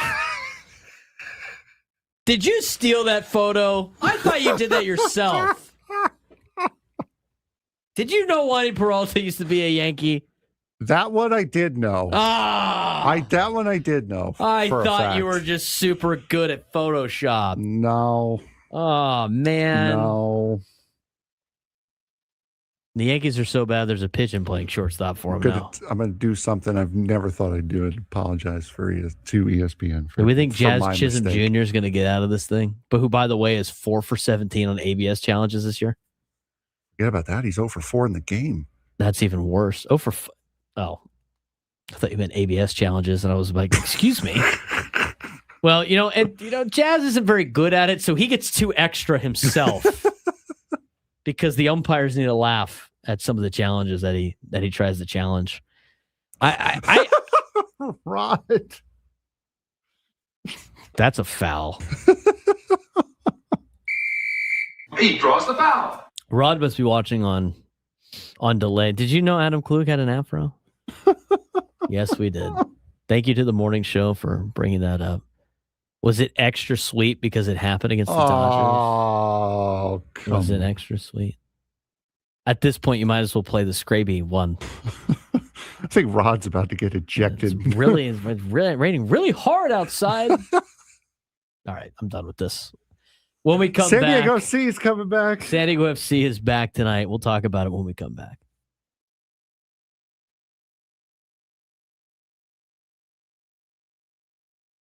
The All-Star break is done, which means we got something on the horizon. NFL training camps are going to start up this week, and it's officially here for some NFL players. This season could define their entire career. Shedeur Sanders is trying to prove he's the Browns' franchise quarterback. CJ Stroud needs to take Houston deeper into the playoffs before earning a massive extension. Michael Penix Jr. has to win Atlanta's quarterback competition while Baker Mayfield's playing for another huge payday. And there's stars like Rashee Rice, Keon Coleman, Nick Bosa, who all have different reasons why 2026 is a make or break season. Every year, training camp creates breakout stars, exposes players who aren't ready. Biggest question is simple: who handles the pressure and who lets moments slip away? Training camp begins, and so does the pressure, Frank, as we get started to start talking about the NFL season right around the corner. Yeah, NFL training camps are officially underway, and while every player is fighting for a roster spot or a starting role, some have much more than that on the line than others. For several players around the league, this season isn't just another year. It's a defining moment for their careers, whether it's proving their franchise quarterbacks, earning massive contract extensions, or simply just trying to keep a job. The pressure has never been higher on some of these players. Let's talk about the quarterback position. That's always a area of, high stress and high expectations, and it always dominates the conversation. Shedeur Sanders enters perhaps the biggest season of his young career in Cleveland. Browns are still searching for the franchise quarterback, and Sanders does have an opportunity to prove he is the answer. If he develops into a reliable starter, Cleveland may no longer need to spend another high draft pick on a quarterback. I've heard that for every quarterback they've had in the last, I don't even know, probably my entire life at this point. But if he struggles, the Browns could be right back in the quarterback market next offseason. For me, this is a make or break year for Shedeur Sanders. I thought he was smoke and mirrors in college. He does throw a good ball. He is very athletic. I don't necessarily know if it translates to the NFL. I thought that him getting drafted to Cleveland the Browns' reaction in their war room when he got drafted was so bizarre. Especially after they picked Dylan Gabriel, too. It doesn't make a lot of sense. I'm kind of tired of this narrative already, like with Shedeur, and he might be the best quarterback in their quarterback room, considering everybody else that is there. But I just don't see him being an NFL quarterback year in and year out that can lead you to a Super Bowl. I mean, I think there's different tiers, and without getting through those tiers, I just don't see this working out for Cleveland this season. And I think they do end up having to draft another quarterback in the near future. Yeah, I don't see it either, unfortunately, for them. Cleveland's just been a revolving door for quarterbacks. And unfortunately, I don't think it changes much. Michael Penix Jr. in Atlanta, already feeling the pressure despite being a few seasons into his career. Falcons invested heavily in him, but now he has to beat out veteran Tua Tagovailoa while proving he's worthy of long-term commitment. That feels like a pretty big hill to climb. Tagovailoa wasn't necessarily horrific in Miami. Those concussions, though, kept mounting up for him, and it really kind of put him on the back foot there. Atlanta's interesting, too, because they haven't really committed to any quarterback, right? Other than Matt Ryan. They sign Kirk Cousins, and then they draft Michael Penix Jr., and then Michael Penix Jr. he's been okay in Atlanta after he took over for Kirk Cousins, but then they go out and get Tua Tagovailoa on the free. I mean, they haven't been committed to really any quarterback since Matt Ryan, as you mentioned. And, I wonder if the revolving door in the backup spot always rears its ugly head with this team, where they're always, where the starting quarterback's always looking over his shoulder.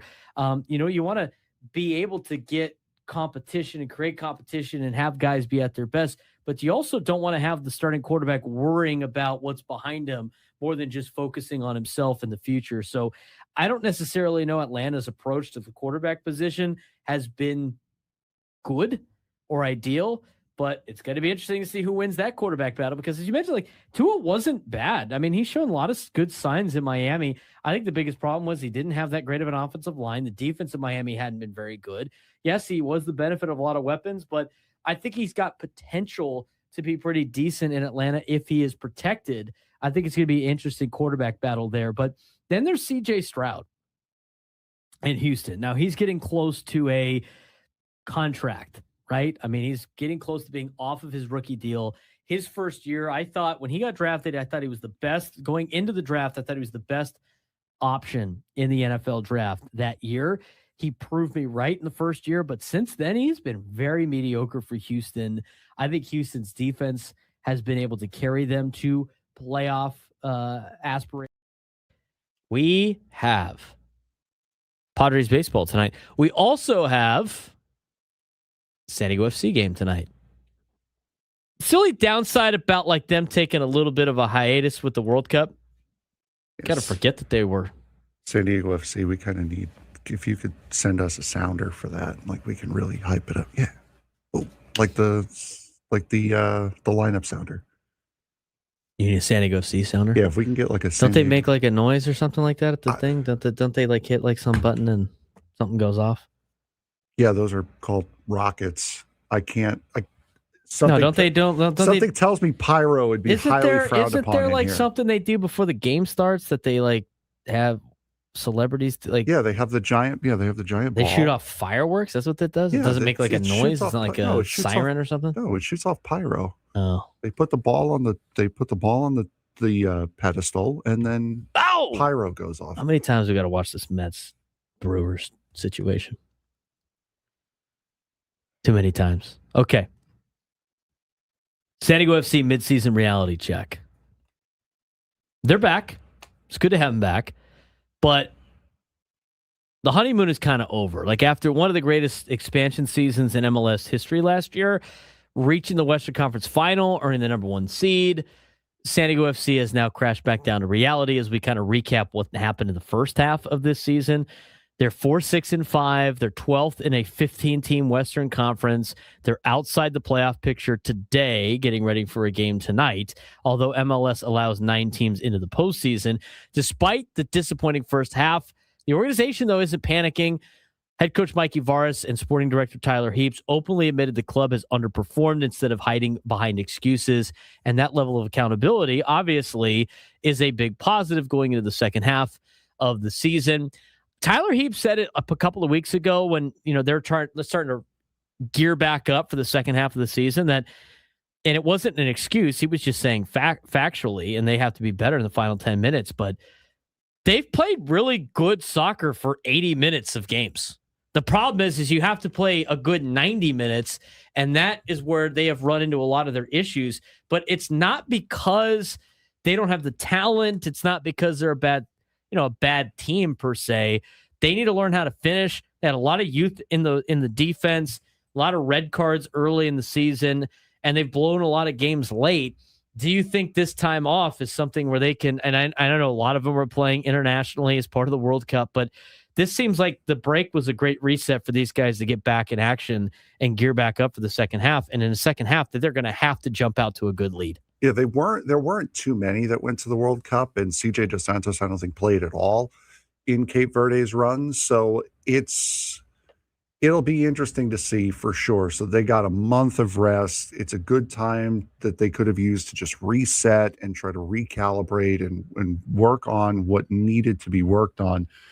And it's also a solid return. You're playing the Colorado Rapids tonight, who are 5-1-9 on the season, 9 losses on the season. And then over the weekend, you're coming back home in front of your home crowd over the weekend, where you get FC Dallas, a team that you've handled pretty well before Minnesota, and before starting to get into some of the tougher teams again. You get Leagues Cup as well against America, TJ, and Puebla. So you get kind of a slow ramp up into this season before the tougher games start to hit. So solid start tonight against the Colorado Rapids will be huge for San Diego FC. We're talking about, like, in the first half, they left 11 points on the table after failing to finish a lot of the matches. And, it was blowing games late. It was not having enough depth. And Mikey Varas admitted it indirectly, like when starters were injured, when players received red cards, which happened way too many times in this season. And when the schedule became brutal, and it was, and we're going to get to that in a second, the replacements weren't good enough to keep up. And that's what separated this year's team from last year's team, is they had the depth a little bit more last year than they have this year. And that matters in the MLS because the schedule becomes ridiculous at times. And the schedule was brutal. I mean, they dealt with the Champions Cup, multiple trips to Mexico City, altitude, short rest, international call-ups, injuries, red cards. I mean, these are all like excuses because every MLS team deals with chaos. But again, like, it goes both ways. They went through the ringer in the first half, and they had opportunities to get out of it, but the lack of depth definitely showed in the first half of this season. You said how many points did they give up? Did they leave on the table? 11. I would have put them squarely into a playoff spot. They're third right now. They're a point ahead of LAFC in third right now. Right. If they get those 11 points. So yeah, it's for San Diego FC getting out and getting into this getting into a groove, getting into their rhythm, getting into their flow is massively important. And right now, you're currently in the middle, or you're getting ready to go into the summer transfer window, which is the big international transfer window. So that's also working. You've had the reports of Mohamed Salah coming over from Liverpool. Rumors abound, and again, take it with a grain of salt, especially with what Idiot said last segment. there's the rumor out there that if he were to come here, if Salah were to come here, there's the potential he could get an ownership share out of it as well. That would be a huge name to pair with Amal Pellegrino and Anders Dreyer to just run through the Western Conference in the MLS this season. So big, there's a lot that San Diego FC needs to get back to from last season. And this right here was the perfect time off to do it before it really got out of control. And now it's time to implement. Tom Krasovic had a column about San Diego FC getting ready for the second half of the season. And in that column, he suggested that, maybe they weren't as good as the record last year. I mean, if you think about this year, it brings up an interesting point. I mean, San Diego FC in 3 of their 4 wins had benefited from playing struggling teams this season. I mean, they beat CF Montreal. San Diego FC crushed them before they fired their coach. Austin practically waved the white flag because of travel issues. Sporting Kansas City, worst goal differential in the MLS. And the only other win, St. Louis, currently below 500. I mean, obviously, San Diego's record looked stronger than the actual quality of wins as they have beaten a lot of bad teams. But, the good news entering the second half, Yepi Tverskov returns. That's huge for this team. Everyone is healthier than they were at the beginning part of the season. And Mikey Varas wants faster soccer, specifically quick turnovers, faster tempo, less reliance on hopeful long balls. And, the admission that the offense became too predictable.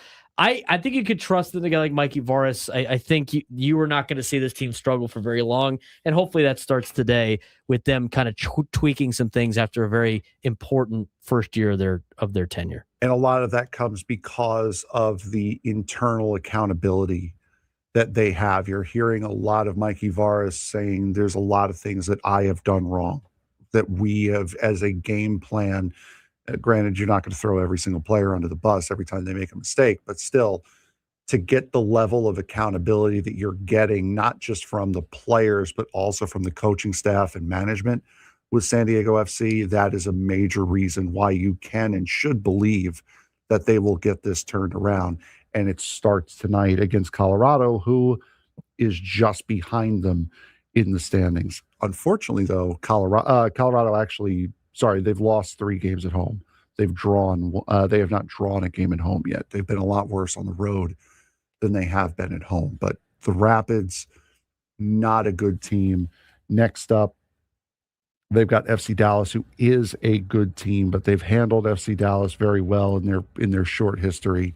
So these are going to be 2 important games.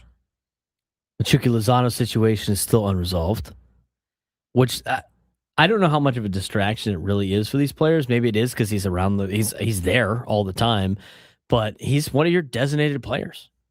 Yeah. I mean, you're playing at a disadvantage right now by only having 1 designated player. Yeah, and again, part of it is also because you have 2. They couldn't get rid of him during the winter transfer period.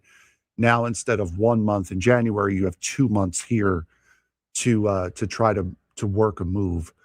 So I would have to assume they're going to find a way to get Lozano off the books in some way, shape, or form. And this transfer period is going to be very, very crucial for them throughout the remainder of the season, for the rest of the season. Upcoming schedule, they got the Leagues Cup, 3 Liga MX opponents, then 9 matches in only 43 days. Depth going to determine a lot here. And schedule gets hot.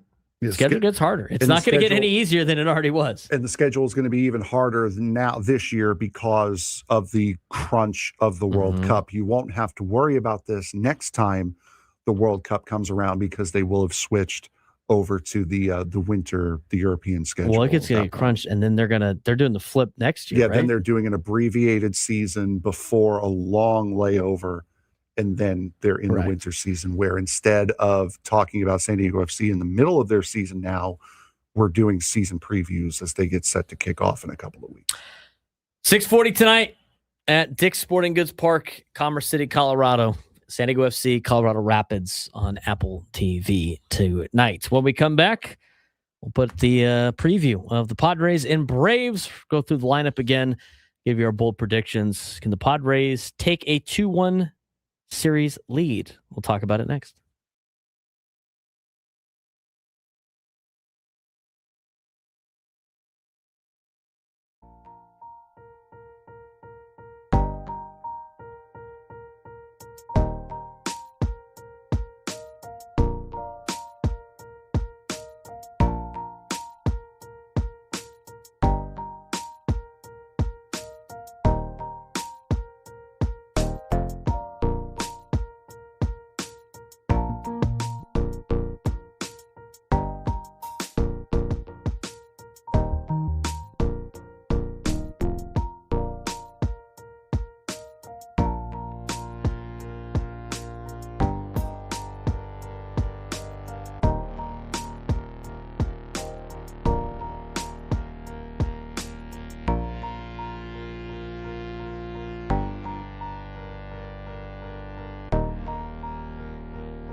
140 on the Braden Surprenant Show. Final segment of the Braden Surprenant Show for a Wednesday.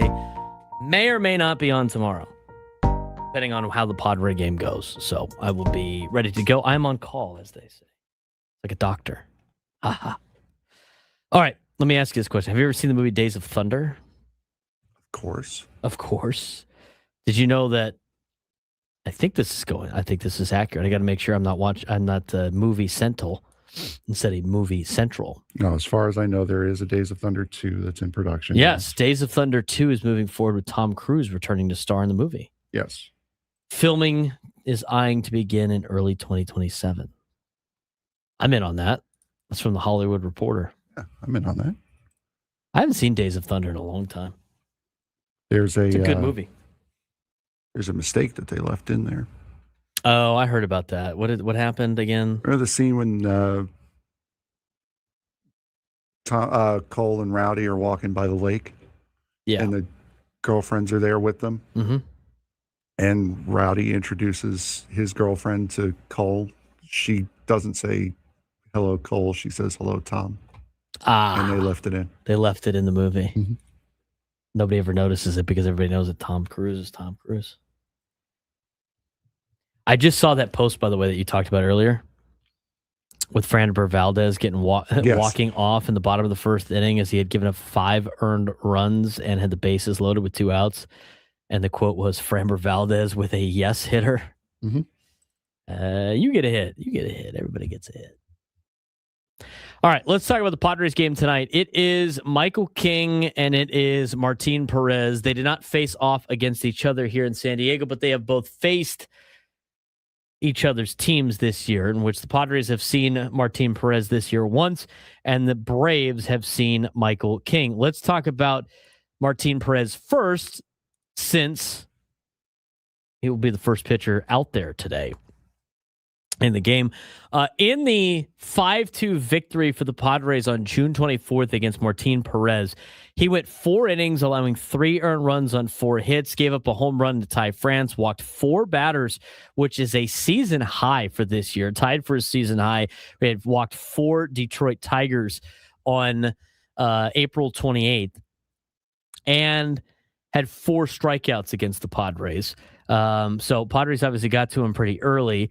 It will be an interesting lineup for the Padres today. Luis Rengifo is the number 2 hitter today against the left-handed throwing Martin Perez. Luis Rengifo has had good numbers against left-handed pitching in his career.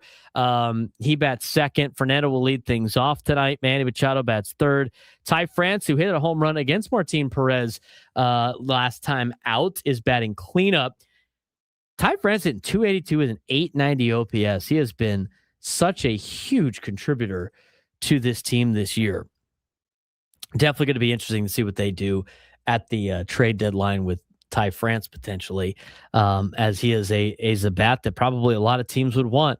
Jackson Merrill is batting 5th and playing center field. Luis Camposano bats 6th and catches. Xander Bogaerts bats 7th and is at shortstop.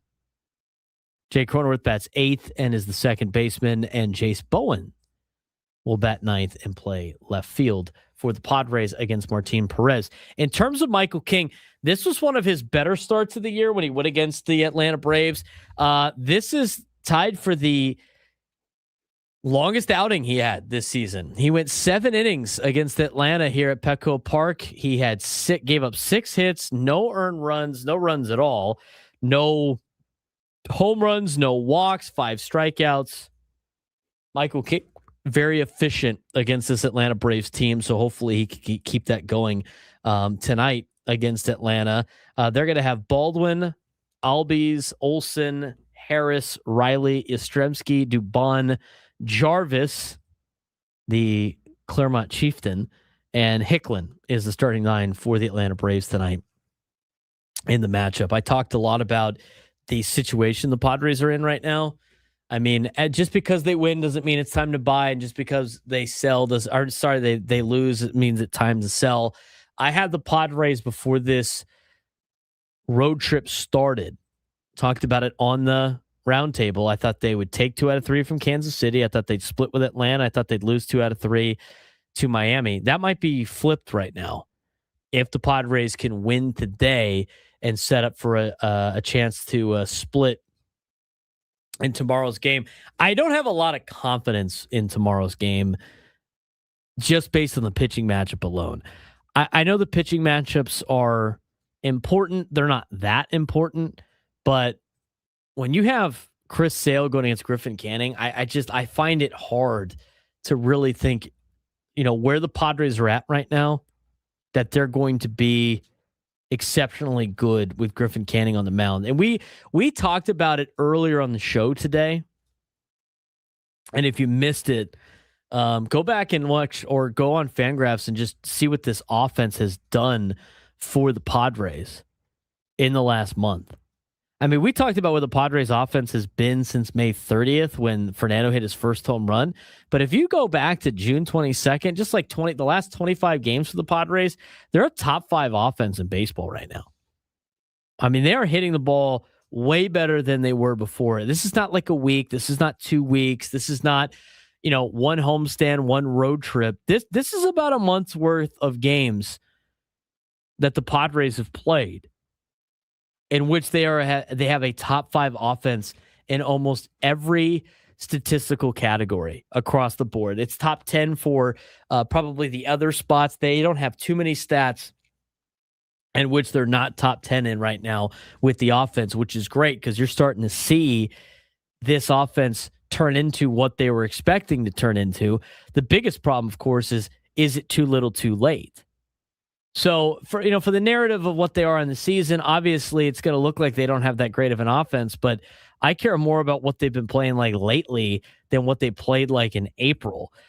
Sure, this could be just a good month stretch. I mean, you've seen other teams in baseball do that, but I think the offense is finally starting to turn into what you would expect them to turn into. It's just whether or not they have done it in a timely manner, because there's only a handful of games left, obviously. I mean, we're getting down to the last 60-something games left of the season, where this turns into a sprint here at the end of the year.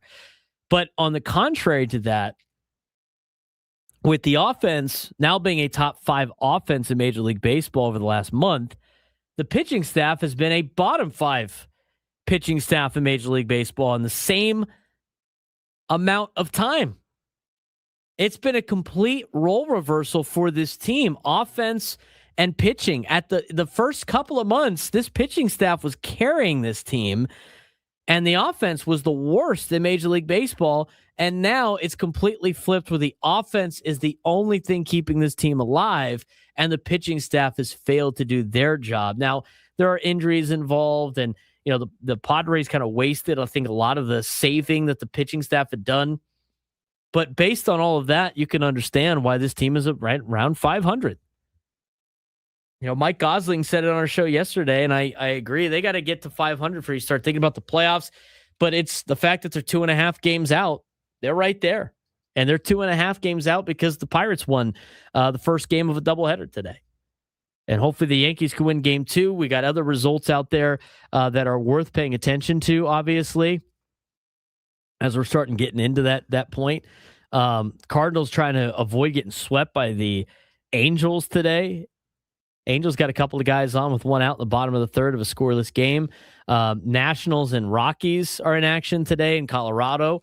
Padres could use a Rockies win against the Nats. They've just completed 5 innings already. They're going to the 6th inning, and it's 1-0 Nats in that particular contest. Diamondbacks have doubled up the A's so far. They're up 2-1 after 4 in Arizona. So Padres need an A's victory, if at all possible. And then games and results later on today. Probably need the Dodgers over the Phillies in the grand scheme of things. But if the Phillies win and you beat the Braves, Phillies are one step closer potentially passing Atlanta, which I think actually helps you in the long run. And then the Astros and the Marlins and Tigers and Cubs are the other games that you should be paying attention to later on this afternoon. But Padres 4:15 start today. Equal Water SoCal Padres pregame show with Sam Levitt at 3:15. Bold prediction wise, Fernando's been on a tear. Manny's been on a tear. It really is like Jackson Merrill hasn't really been that on a tear. I mean, he had a home run yesterday, but I think, you know what? I'm going to go. He has been awful as of late. But I think, Xander just missed one yesterday. Since three of the four big four on this team hit a home run yesterday, my bold prediction is Xander hits a home run today. That's my bold prediction. Hopefully Michael King can get you 6 innings. That would be fantastic. Haven't seen that a lot this year, but I'll go with Xander Bogaerts hitting a home run as my bold prediction. My second bold prediction would be Ty France hits a home run in the first inning off Martin Perez. He's already done it before, and he continues to be on a heater. That would be my super bold prediction. We only got a couple of minutes left. Frank and I are catching up on some stuff. What is your bold prediction for the night? Michael King goes 7. Michael King goes 7 again against the Braves. Mm-hmm. All right. That's fair enough. Be nice to see the Padres beat up on Atlanta again. I mean, they have had Atlanta's number for the last, I don't know how many games. It seems like it's been in a row. And if it wasn't for a catcher's interference, I mean, you were tied at 2, basically. Both teams hit home runs. And you had the catcher's interference on Monday, which is frustrating. You can go back to a lot of frustrating losses, but that's they can't have too many more of those. And the 2 most frustrating losses so far the second half of the season are obviously Friday and then yesterday. I mean, sorry, not yesterday, 2 days ago. Both of those are not as frustrating if you have a good first half. You just flush it. But now it's like you're running out of you're getting into DEFCON 2, almost DEFCON 1 levels right now with this team going into the trade deadline and then just after. I mean, we've talked a lot about why it's not, at least it doesn't make sense to us to trade Mason Miller away. I know a lot of other people want to see like drastic change and players getting sold at the deadline. And I just think that's at that point you would be emotionally making a decision, which usually never ends well. But even then, as much as you would be in a position of, I don't think it's worth selling Mason Miller. I don't necessarily know if there's anything out there that the Padres could potentially trade for to help them. I mean, they're in a weird spot right now with the way that the market is because of the fact that the extra wild card has kept a lot more teams in the race and teams not wanting to give up on potentially making the playoffs, even though there's a lot of teams that aren't going to do well running deep into the playoffs. The trade deadline has not been as fun as it's been in years past, unless you're the Padres, in which AJ Preller just makes these crazy trades out of nowhere that nobody's ever talking about and nobody ever has the scoop on. So I don't see this as, it's not a buyer's market. It's definitely a seller's market. I don't know if the Padres win a couple of games here and get into a buying position. That's a different topic for next week. If they're able to do that, there's not too much available. There's not a lot available. Gwynn and Chris coming up next, getting you ready for Padres baseball. For Frank Marchese, I'm Braden Surprenant. We'll talk to you guys maybe tomorrow. If not, we'll see you Friday.